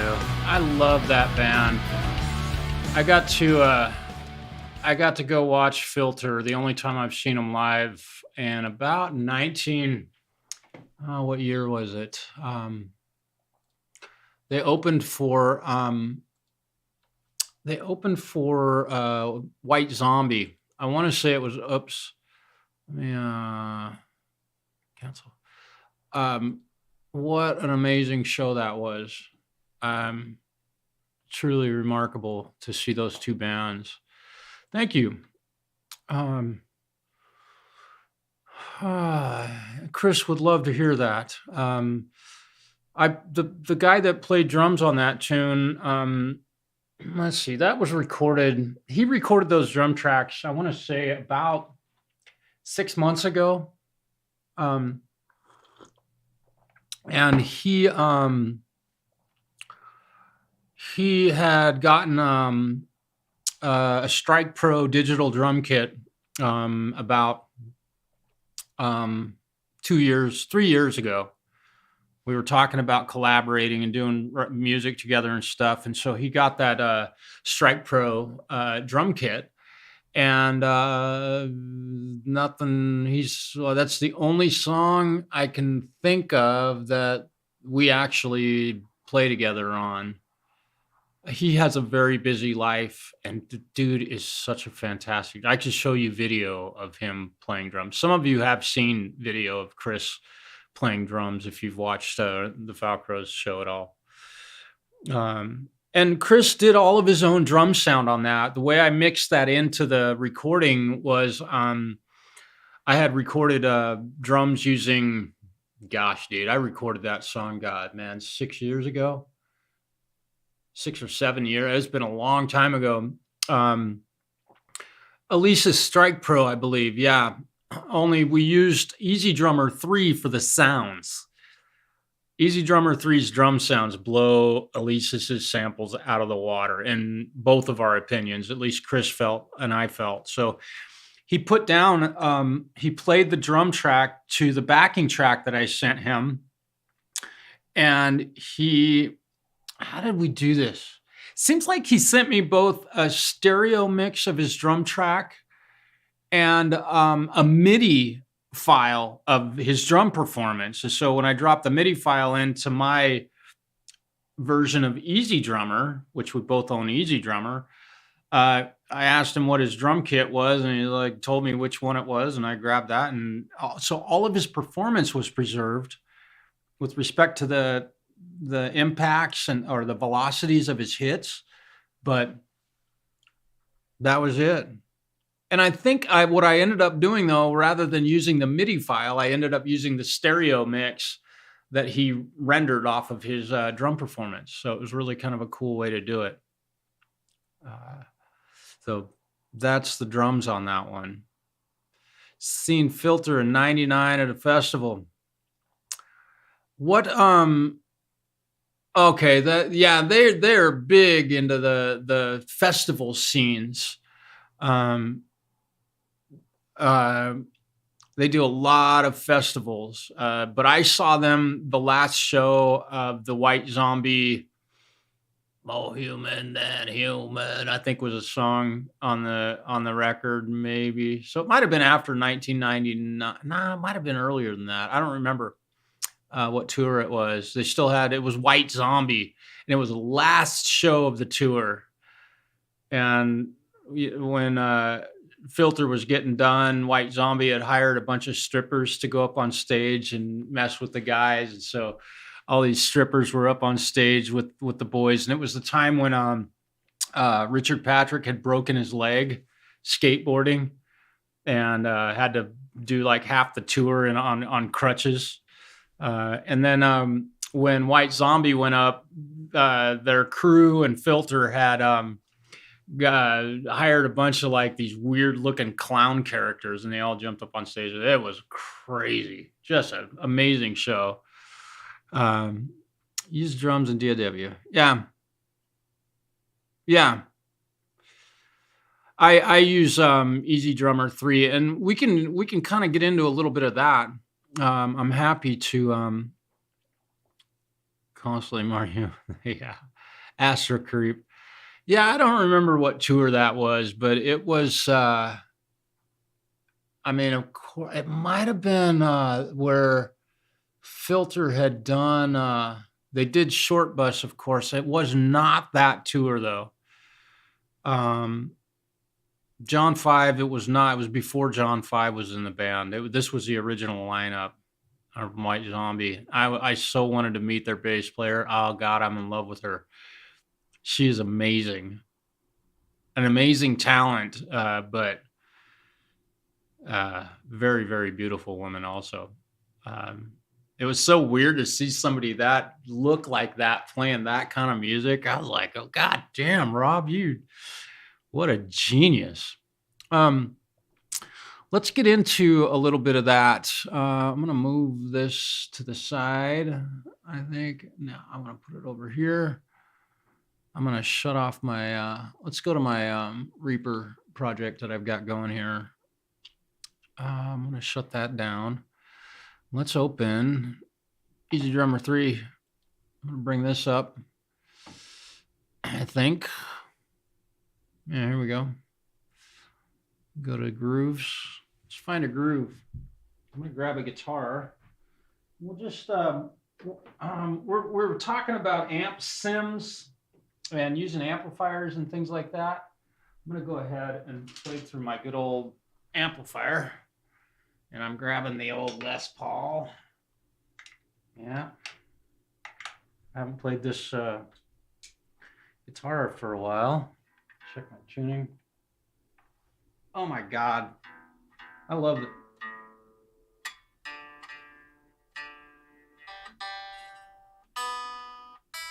Okay. I had to fix the high E string.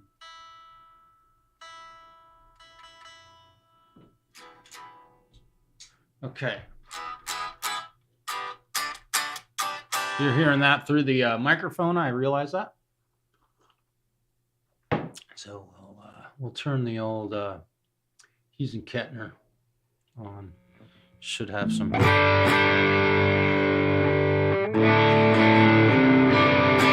So EZdrummer, you're looking at it. Here's what the drum kit looks like. And I currently have the EZdrummer 2 Modern Vintage drum kit. But let's go to our bright room. So the whole drum kit's going to change and it'll be a whole new drum kit. This software is about $180 or something. And oh, I think, what do I have to do here? Oh, I got it muted. That's why. So I want to tune this snare up a little bit so we can, this is when you're producing riffs, you can play the drums along with it and then just like tune the drums so that they sit nicely. And it's amazing how, you know, when you're mixing drums in a production where you've got a drum program to use, and you're like, God, I can't hear the snare. If you've got the option to tune it, or the kick drum, your kick drum's not like poking through, or, you know, it's like, God, it's fucking loud all by itself. But and everybody says, oh, tune it. It's amazing how much of a difference, right? That I'm gonna tune this. I'm gonna leave the volume at 0. I'm gonna tune this one down to here. So now I can go to these grooves and let's see, what kind of groove do we want? Let's go to action drums. No fa. Well, that's interesting. Well, that's very interesting. Okay, what I am going to try to do here. Let me do this real quick. I'm gonna remove this track. Right? It should just vanish. My computer is definitely working overtime, but it's hanging in there. New virtual instrument. We're gonna go with the EZdrummer 3, and now we're not gonna add all the tracks. And I'm not sure why my drum packs aren't showing up. Go to grooves. Should action drum. Hey, here we go. Yeah, something must have been drum. Let's try a ballad. Let's see what this is. This is the intros. Let's go to a verse. There's a ballad for you. Let's change our tempo here to something reasonable. We'll go to 110 beats per minute. That kind of sucks.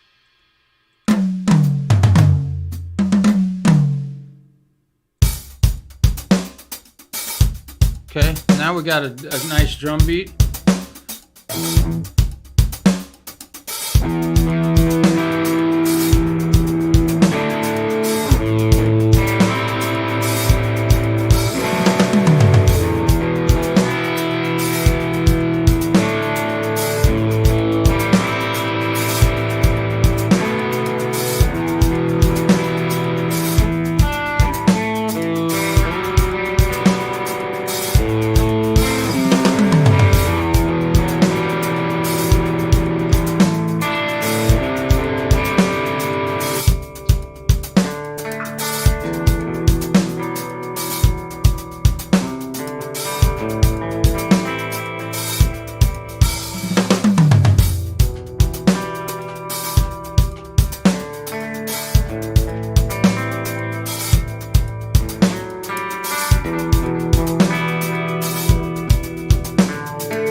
That's kind of a fun groove.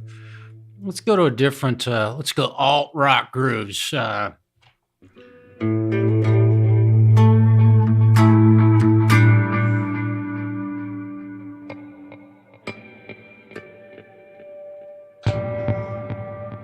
turn all that shit off.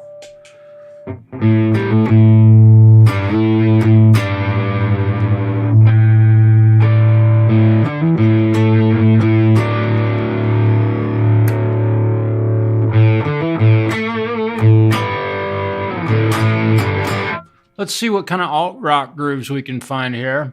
Let's go straight 4/4. We'll go to this beat. Oh yeah, there we go. There's total alt rock. Total. Yeah, there's Pearl Jam.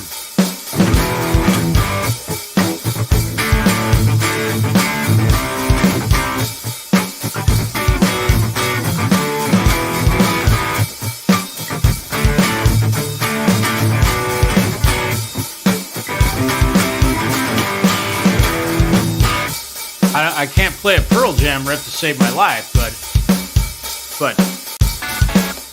so kind of fun to be able to have these tools at your disposal. So for songwriting, Easy Drummer is a wonderful tool to use for composing some stuff. It can be inspiring. And then you can, go to a different time signature if you'd like. Make it, you could go to 6/8.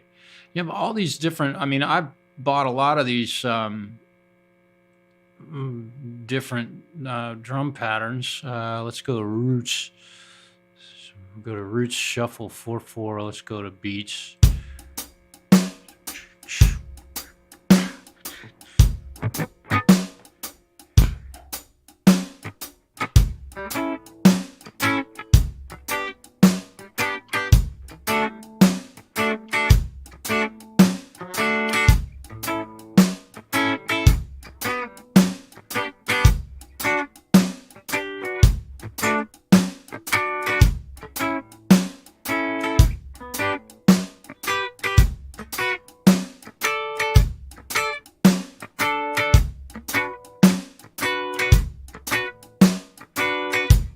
Slow. That's a bit too slow, don't you think? It's kind of slow. What do I? I'm just looking for stuff to make sure I don't have much crap going on. Let's see. Let's go to rock. We'll go to mid tempo. Let's try a verse riff. So get creative. So we're in rock world. So I don't want to play something in E because everybody immediately goes to E, which I've done all night. Okay, so noisy. Okay.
Weirdness going on here.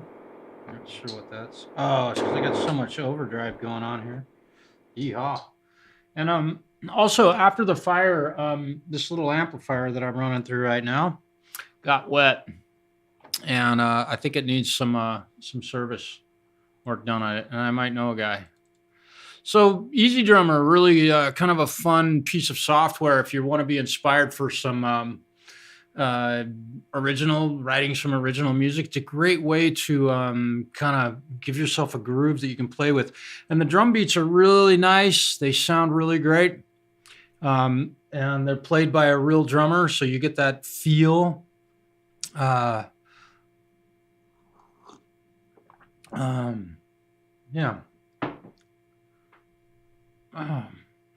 Oh, and little reminder that tomorrow I'll be releasing a new song that I recorded. I put a let's see. I'm trying to learn sight reading piano. Oh gosh, okay. On a child's Casio keyboard. 2 sets of headphones on. I hope that ought to be interesting. I'll play some really weird chords for you. How about we just see if you can hang with this one. Here we go. I could find some nasty stuff to just distract the hell out of you. Gosh, you're learning to sight read. You know what's interesting? You bring that up today because I was leaving work today and I was walking down the alley beside our shop, and there was a book laying on the ground, and it was Introduction to Piano Theory. It was a Bastian book, And we sell books at our shop, and it was looked like it was brand new. So I've been over and picked it up, and it was definitely not one that came from our music store, and it was an old one. And we have this kind of gift exchange here at our building, and I've seen people do this where they there's like oftentimes there'll be like children's clothes or a makeup kit, fingernail polish, and people that come and go. Often they'll leave on these in our waiting room or our foyer, I should say, foyer.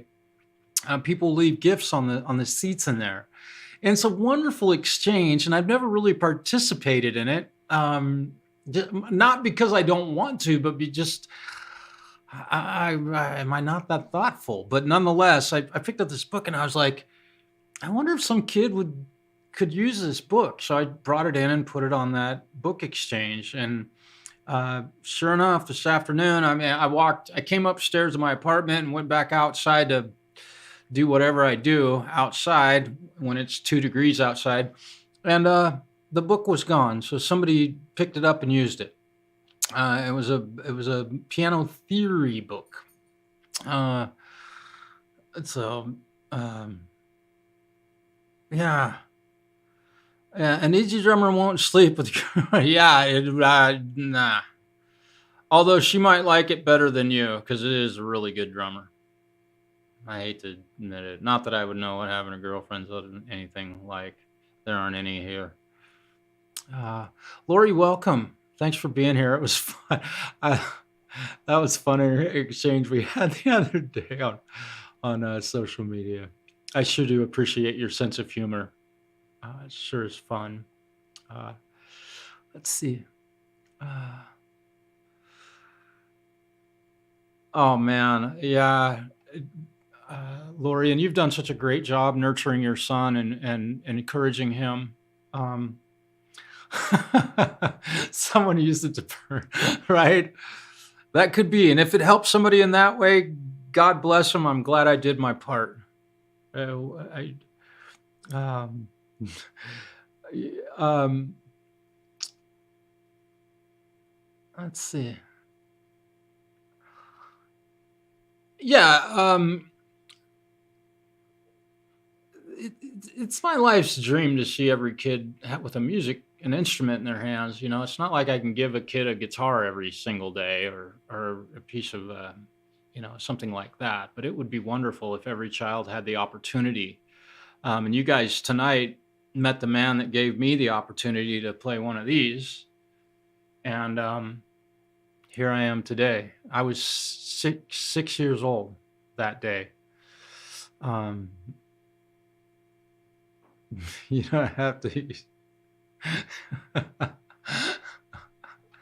Happy, that's hilarious, dude. Yeah, Easy Drummer's pretty fucking light, man. All you got to do is program him for the gig, and you're ready to go. Oh, and by the way, with respect to my dad who joined us tonight, that Electric 12 guitar, I was playing that guitar when I was 6 years old.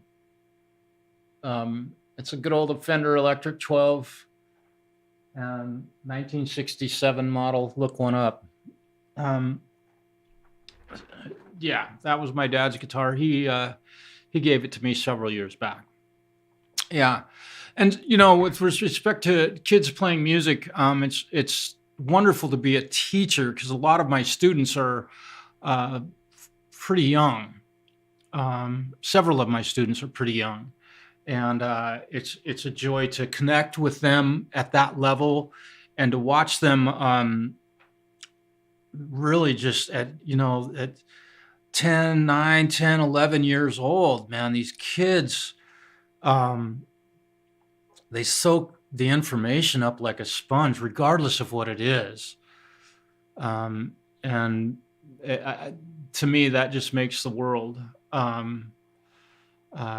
worth it to see these kids learning about music and their passion for it. And it doesn't mean that they're going to stick with it forever.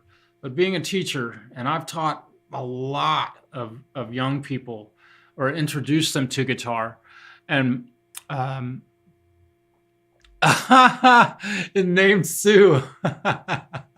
Preston, yes, buddy. Uh, yeah, and to watch Lori's son turn into such a fantastic player and going to school and studying. I'm not sure. I don't know all the details of your son's academic career, but definitely it's awesome to see that. In fact, let me go. I want to see. Give me a moment here. I don't know if I have that hard drive plugged in. I might not have this hard drive plugged in. Do I? Tell me I do. Uh, I don't think I have that hard drive plugged in. Dang nabbit. Maybe I do. Come on. I wanted to play you something my daughter recorded.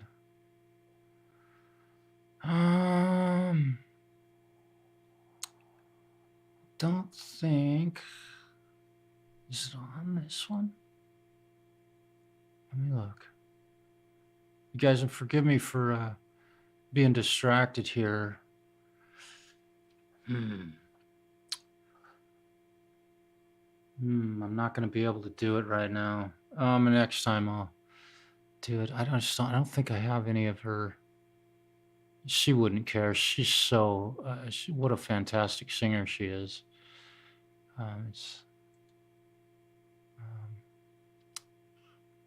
Unless I had moved these. Give me a moment here. You guys doing just fine, I think. I thought that's where it was. DVD download. I don't think I have it. Dang it. I don't have the Oh, wait. Hang on here. I'm going to put my Les Paul down. This will be fun because I've listened to Lori's son, and I don't know if I've heard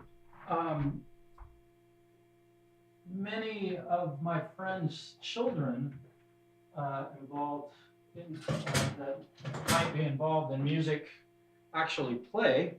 I've heard some music from my good buddy Mark. I've heard some music that his son has done, and that was always fantastic to be able to hear that. I wonder if this hard drive survived. Did it? Hang on. Is it gonna show? Holy smokes, look at that. There it is. Let's see. There is songs. Better than you. Oh my God. Okay, are you guys? I'm gonna go ahead and play this tune for you, and then let me see if I can do this. I think it's not Gypsy Love, it's Drunken Mistakes or Hangover. I thought it was Hangover.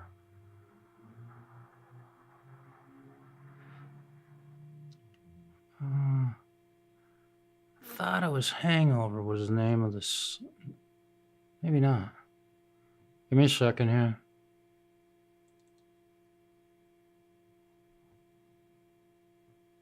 Oh shit. It changes the hell. Cancel. Let me cancel. Not find the file if you're trying to play. Well, really? Hang on. I should be able to drop that in there. This might be it. Huh. Okay. I'm sorry, you guys, that this is, you're watching me have a total breakdown in my process. Usually this stuff works. And again, I'm not able to use the brand new computer that I bought from Hewlett Packard when Hewlett Packard fucked me on their customer service. So that's a big reason why this is probably not working. Because I've got this old computer that I'm just pushing to the absolute limit. I'm not quite sure. Let me close this screen. Okay. I'm gonna see. Let me see if this will do it. Let's see, Joe, you could play the link you shared. Yeah. Well, I'm not sure where that was. And I have it literally on a local hard drive right here. But again, I'm pushing this computer to the absolute limit, Justin, and you know exactly what I'm talking about. But I would love to play this for you guys. This is a tune that my daughter wrote, and we recorded together. Oh, and I've got some video of this. Holy shit, Justin, dude. Oh, Jack Flash showed up. Cool. How you doing, Meredith? I haven't seen you for a while or heard from you. I should be able to do this. I think. Come on. You gonna. Should. Here we go. Oh, okay. Now it's gonna play. Yeah, it was just this computer was having a little bit of an issue. Here we go. Okay. Need to add. Let me see. Add a audio. What is this? Let me look at this one. Give me just a second here. Audio input capture. Okay. I'm gonna keep my face in this. I wasn't planning on doing this tonight, but I got a little bit of time to do this. So this should. So it's working now. Audio input capture. Let's see. What's this one? Properties. No. Cancel. What's this one? Hang on. Oh, cancel that. Doggone it, you guys. I'm looking like such an amateur right now. Well, we'll go to this. And I'm going to play this song for you. Get a load of this. This is my daughter. And I know, Lori, I'm so sorry for making you wait. Here we go.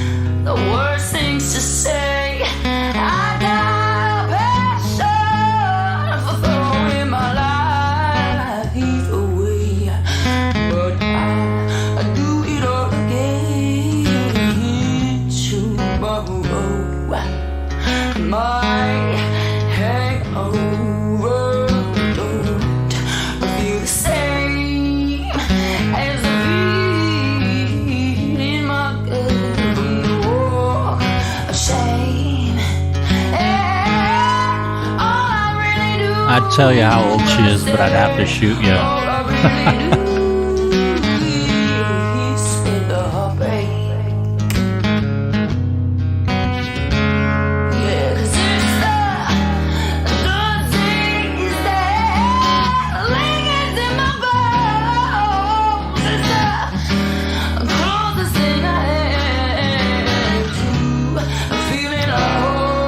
You guys, I'm gonna start crying, man. You only knew.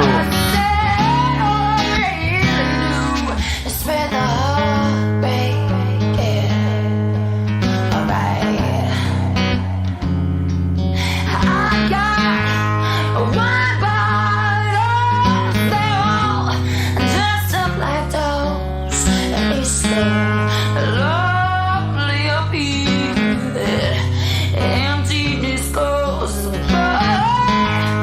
when the last trip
As my kiddo.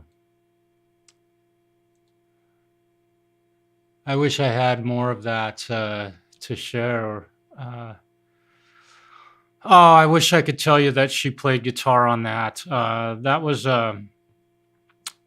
she wrote the lyrics to that song, and I had gotten them my recording studio up and running after my ex-wife and I got divorced, and she discovered that and was playing piano. I have some stuff that she played piano on, and she was an absolute amazing pianist, self-taught. She could read music and really remarkable. I say was, she is.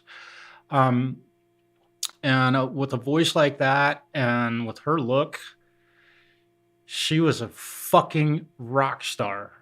Um, a little bit of coaching and a little bit of guidance, she could have been big. And that was just a song that she wrote. And we sat in when that song got recorded. In that moment, I had plugged my Taylor acoustic, the one over on the wall over there. It's let's see, it's right there. And I was playing this kind of bluesy riff. She's like, play something kind of bluesy and like kind of sultry sound. And I want it to sound like you're, at a brothel or something. She's like, I want it to sound just like grit, dirt. And she kind of coached me through the arrangement of the song. And I wrote the guitar part in just moments. Of course, that guitar part's been written 1,000 times by other people. Nobody played it like I did, but nonetheless. And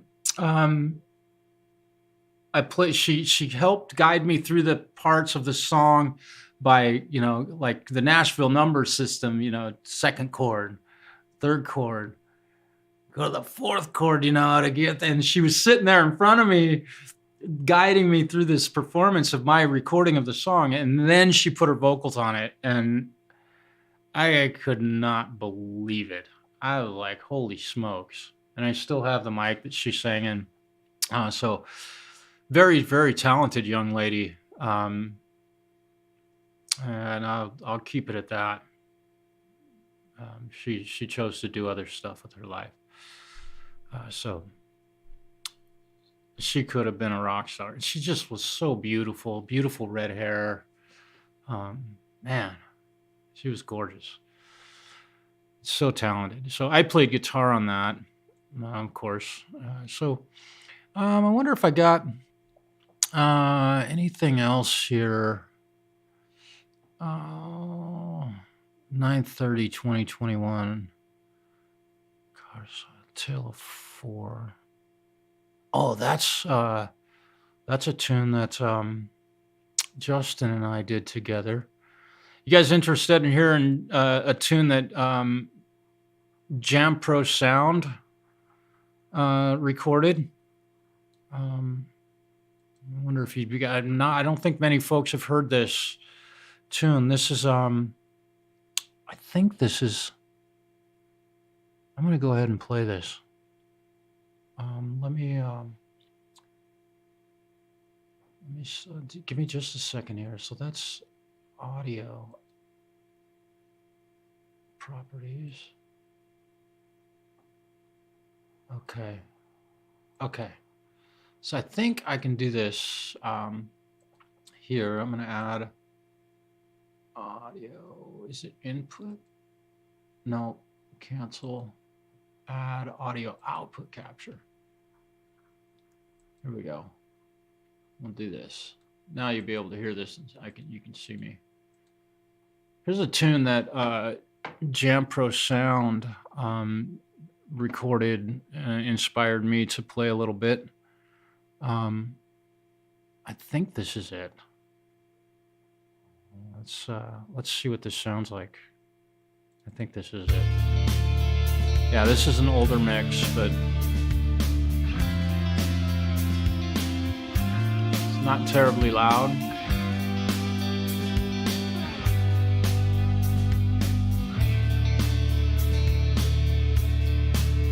My knees hurt. Take care of yourself, brother.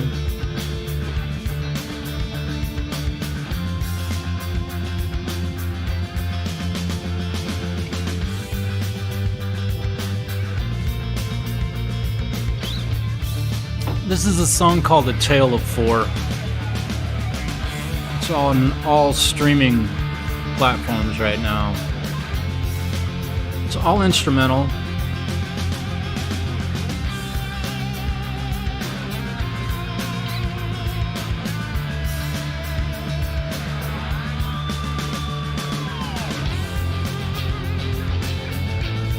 Yeah. This is interesting how this song came about. Yeah, this is one of his. Now, keep in mind, yeah, this is Justin Jam Pro Sound, sorry. This was an instrumental thing. He sent me the backing track. So all I had was bass and his rhythm guitar and drums. And I just went to town one afternoon, killing time, and I put a melody to it, and ultimately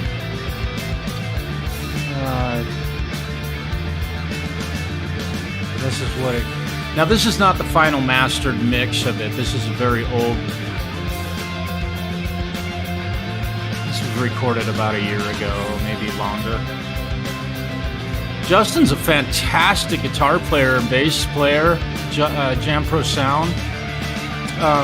And I'm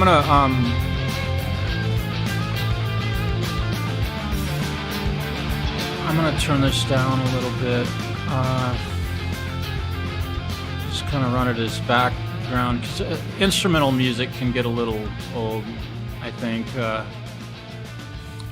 And we had a full idea about using it for doing a video, because Justin's heavily involved in video production and things like that also.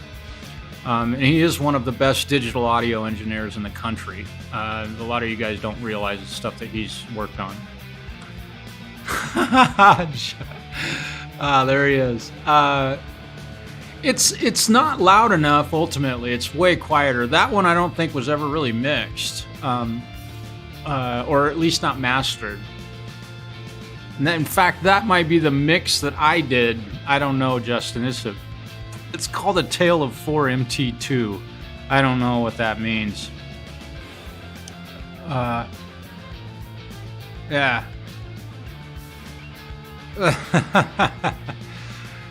Smoke one for me, Lori. Man. Oh, banana bread sounds good. Making me hungry. Yeah. Gary, what's happening, brother? Welcome back. Hopefully the kids did well at hockey practice today. Yeah, but okay. Yeah.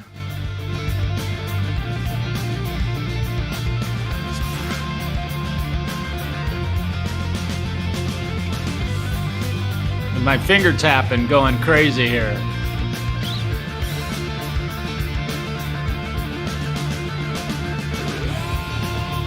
Got the wah pedal out.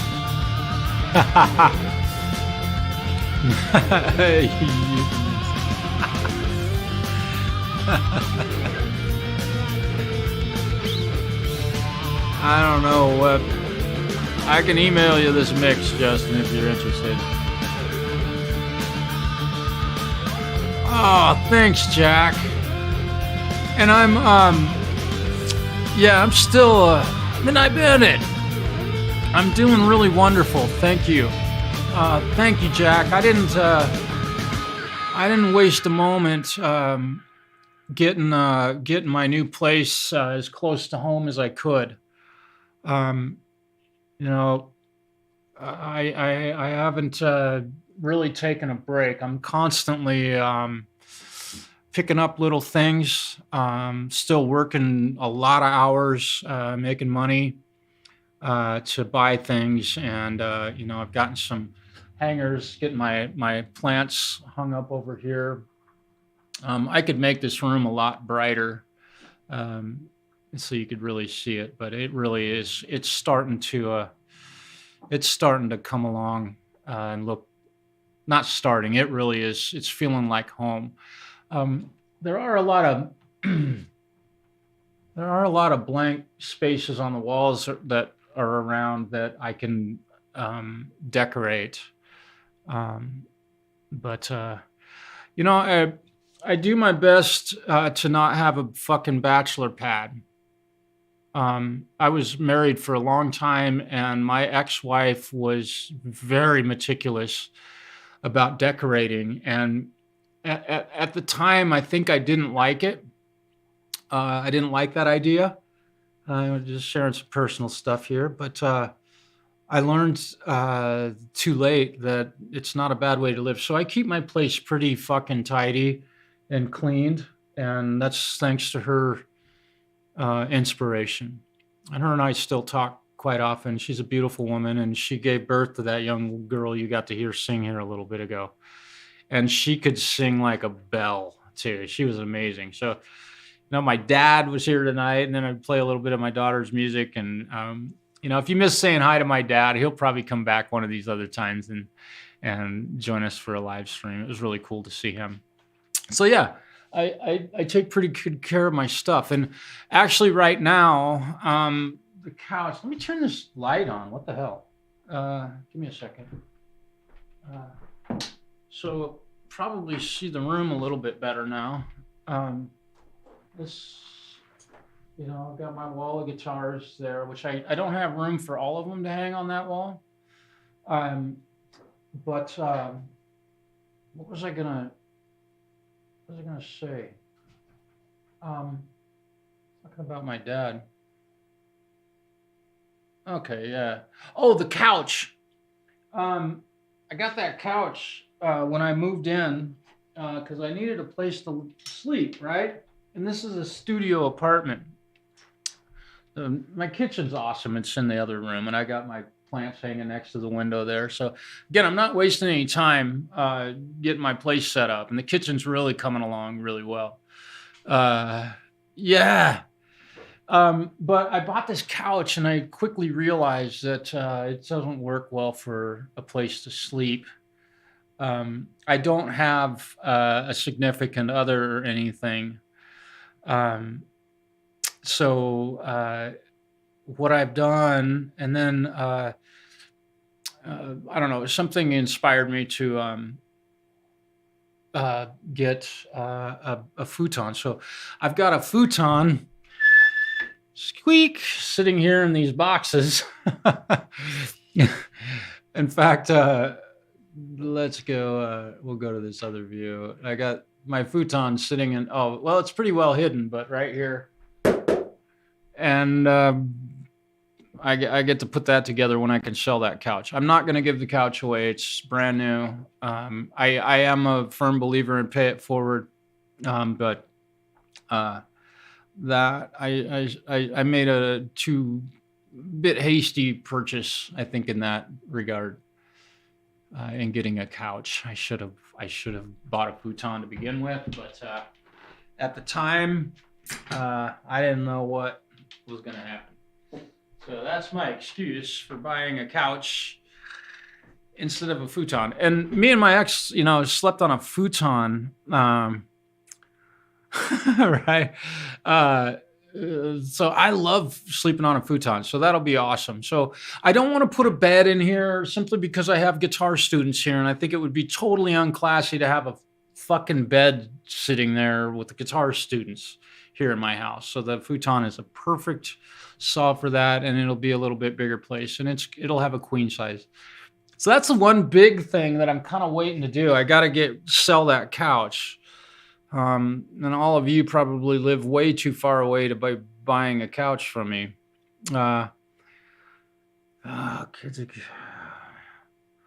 Yeah, dude. You've got the Novation. Yeah. The thing is awesome. In fact, it's plugged in right now. And the one thing I've learned to do is bring it over here where I can actually mess with it. I do have a piano bench here, but I can mess with it right here in front of my computer. So the evolution of the recording studio. Everything's set up pretty much the same as it was in my old place, which is cool. The organization of the room is very much the same as my old recording setup. In fact, it's almost identical. I think I can do this. Let's synth. Okay, so I got the synth muted, and I've got. I'm gonna have to reset my. Did I unplug it? No, I did unplug it. Did I unplug it? Come on. Yeah, there we go. And now I gotta reset my. One thing is this old computer does not. Yeah, it doesn't like the MIDI devices too terribly much. So I'm gonna go ahead and turn that off. I'm gonna add. I'll show you my piano. BSTI. I think it's Keyzone Classic. This is a. I think this Bitsonic one is a pretty good. I'm gonna try and do this. My computer might crash in the process of doing this, because again, I'm working on a 10-year-old computer. I can't play piano very. Oh, and I got the drums going at the same time. That's cool. I'm gonna have to unarm that. So welcome to my piano. And the Keyzone piano is great, but I really dig this Yamaha. It just sounds fantastic. Let me give it a bit more volume here. And I'm gonna add a bunch of reverb so that I can hide behind the reverb.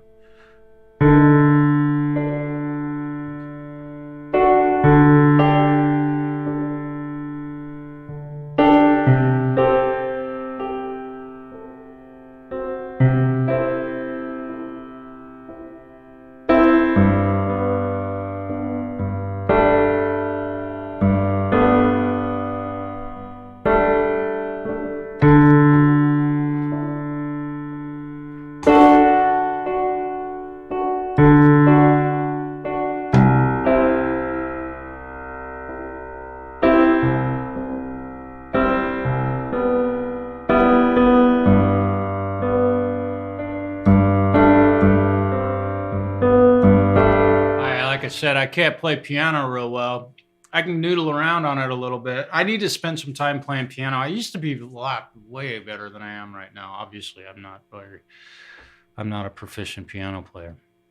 Not at all. You digging that? Yeah, the Yamaha grand piano is pretty friggin' sweet. But this keyboard is really nice. I think with this one, my pedal is not. I'm not quite sure why my sustain pedal isn't working. I think I've got yeah, my sustain pedal isn't working on this one. I don't know why. If I turn that. Yeah, for some reason the sustain pedal isn't working. I'm not quite sure why. Is it the yeah, I'm not sure. We can transpose.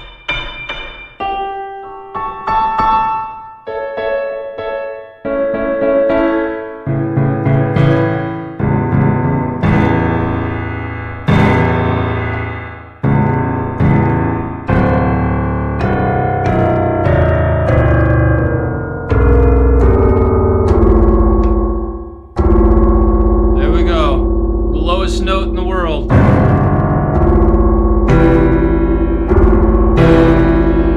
we go. You want some low end? There you go. I'll stop now. Yeah. Yeah, it's fun to have all these the ability to have all of these instruments at your disposal. Another really cool thing I discovered was with this synthesizer, and I got a comment from a buddy of mine. I'm gonna bypass that about a new song that I am getting ready to release. I should be able to. Let me see. Let me insert track from template, and I should have one in here that says vocoder. Here we go. So I've got this vocoder plugin going. I'm going to leave my voice going on this. Let's see. So we're at input 3. Let me take these input effects. I'm going to put this on here. So my voice should get louder. My computer may crash. No, there we go. Okay. So now we got double stuff. I hope you guys are seeing what I'm doing here. So I've got this vocoder, and let's see. So I'm going to go to my MIDI input, and I'm going to check impulse. So now, if I, it's not working. Because why isn't that working? Dang it. I don't know why. Let me mute this channel. Now, if I speak, I'm not getting, let's check the effect. Total vocoder. What plugin app is currently floating? Okay, where did you go? Where are you? There you are. Why is that not, is it on? It's on. I don't know. Anyway, this vocoder was, maybe I don't have a, let me change the, no? I don't know why this isn't, this should be doing my voice like a vocoder. Let me take these effects off of the input. Let me, well, I might be doing too much here at one time. And also, I think I can hear some clicking happening, so I'm running out of headroom for this. Let me see if I kill this record, no. And if I hit this record, no. I wish this vocoder would work. It's really a fun effect. Yeah, the impulse response, and that's going. I don't know why that thing isn't going. I don't know why it's going. Let's see. Anyway, that would have been fun to share with y'all. But Tal vocoder is a free VST effect. You can download it, and there's a lot of great information about how to use it, and you will hear it in its full glory tomorrow night during my premiere of my song. So if you want to hear what that sounds like,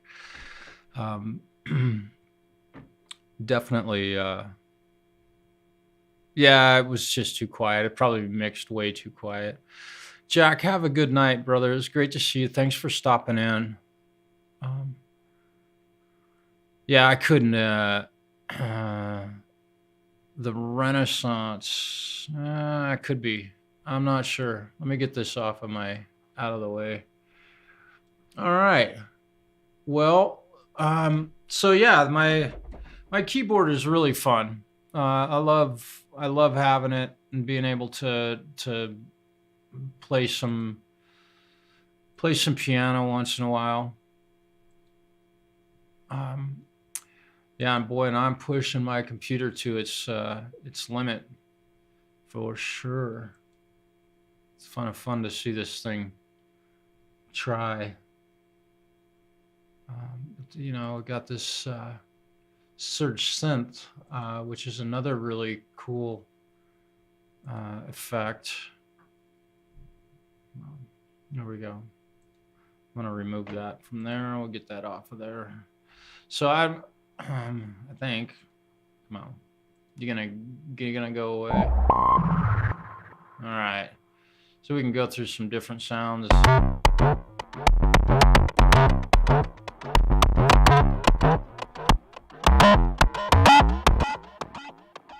All these cool. Now, when you download Surge Synth, And again, I'm not endorsed or sponsored or anything by any of these companies, but you get all these bass sounds and like brass sounds, which, can be really right. So here we are, Flash Gordon.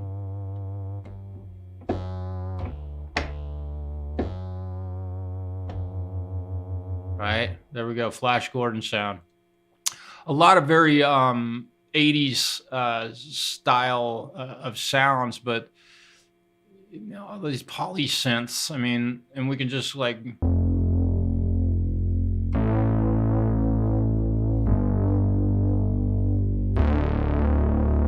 and some of this stuff, in modern music, pretty damn cool sounding stuff.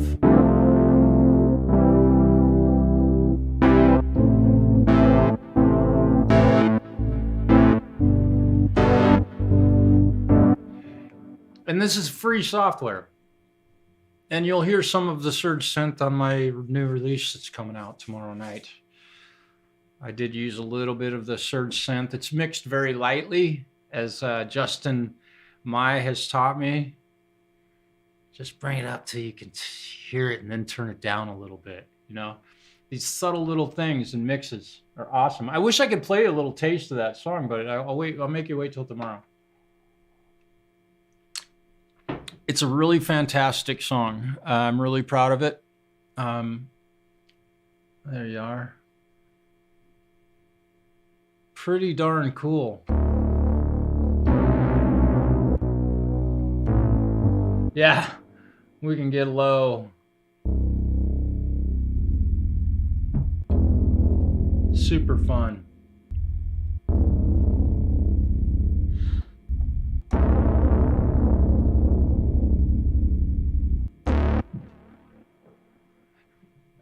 Let's see what else we got. That's kind of I like that. The one thing about this synth is remembering these cool sounds.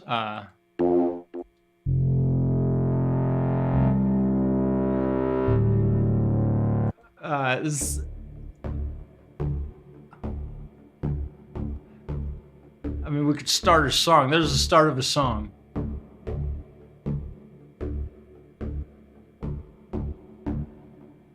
I've got the tempo set at 110 beats per minute. So if I speed this tempo up, let's go to 180.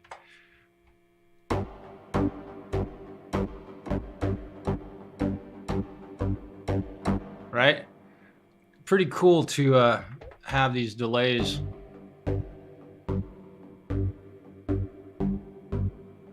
Some really cool sounds. I think this is polysynths. Some of the pads in here are, just these normal. And we'll go down very low.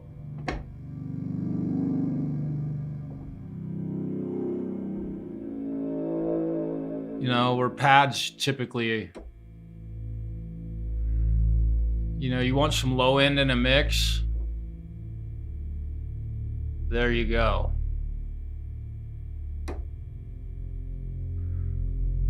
Right?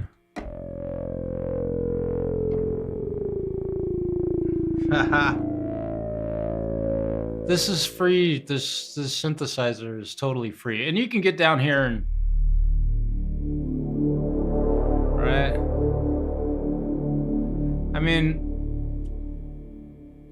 It's free software. You can get in here and tweak the effects, and I don't know what a lot of this stuff does. I don't know if the oscillator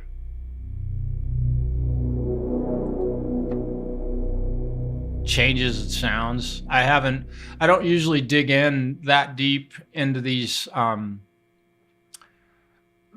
types of plugins with respect to synthesizers and routing and all that stuff.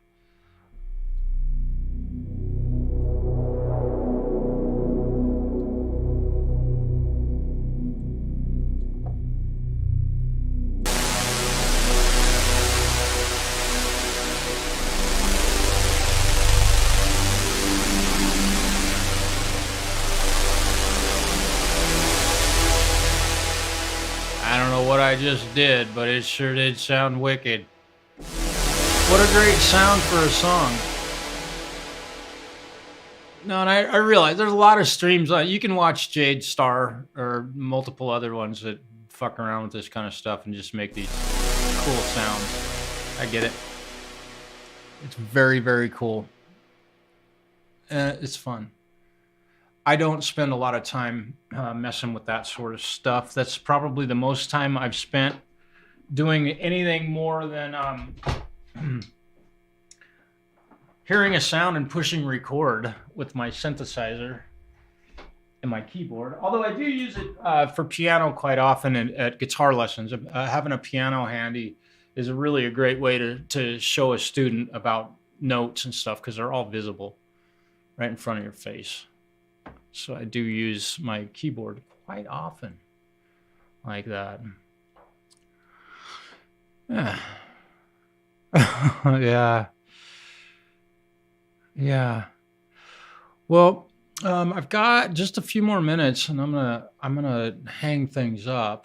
But I thought maybe I'd just play a little bit more. Hopefully, just do a little bit of improv.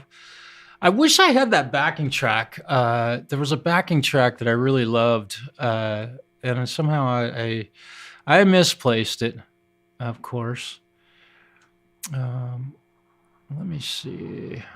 I don't know which. Let me see what I've got here. I don't know what's gonna happen.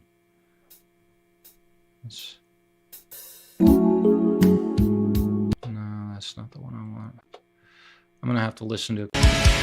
No, that's not the one I want. There was one that was, I think, was in. This one might be it. Very classic. The pop chord progression that has been written into every pop song in the history of pop music, minus the Beatles and the Beach Boys. Right? I don't even know what key this is in, but I'm gonna go ahead and play along with it, and I'm gonna go ahead and I'm gonna use an amp sim because amp sims suck, right? Oh, that one doesn't. Holy shit, that sounds great. Let's see how crazy I can get here. We'll try this one again. I think it's a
wow, that thing just got crushed into oblivion. Holy smokes. Not to mention it was in the key of E flat. Fuck that key. I don't like it. Let me see what I got here. Here we go. Oh, that's too fast. That's a Hetriani riff right there. I can't keep up with that. It's too fast for my blood. I don't know what this is gonna be. Oh, that had okay, that was interesting. Let's see if these tracks. You guys forgive me because I'm not.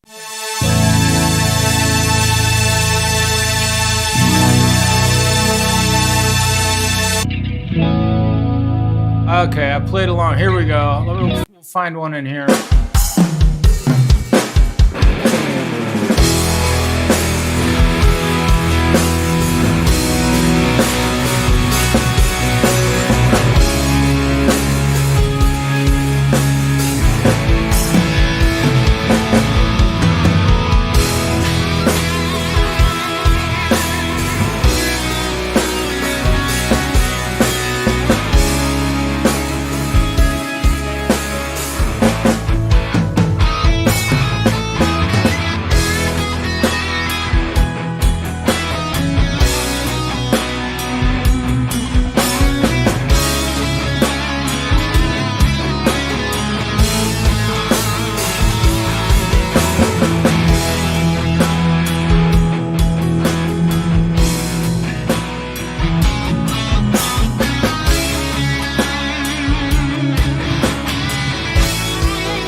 All right.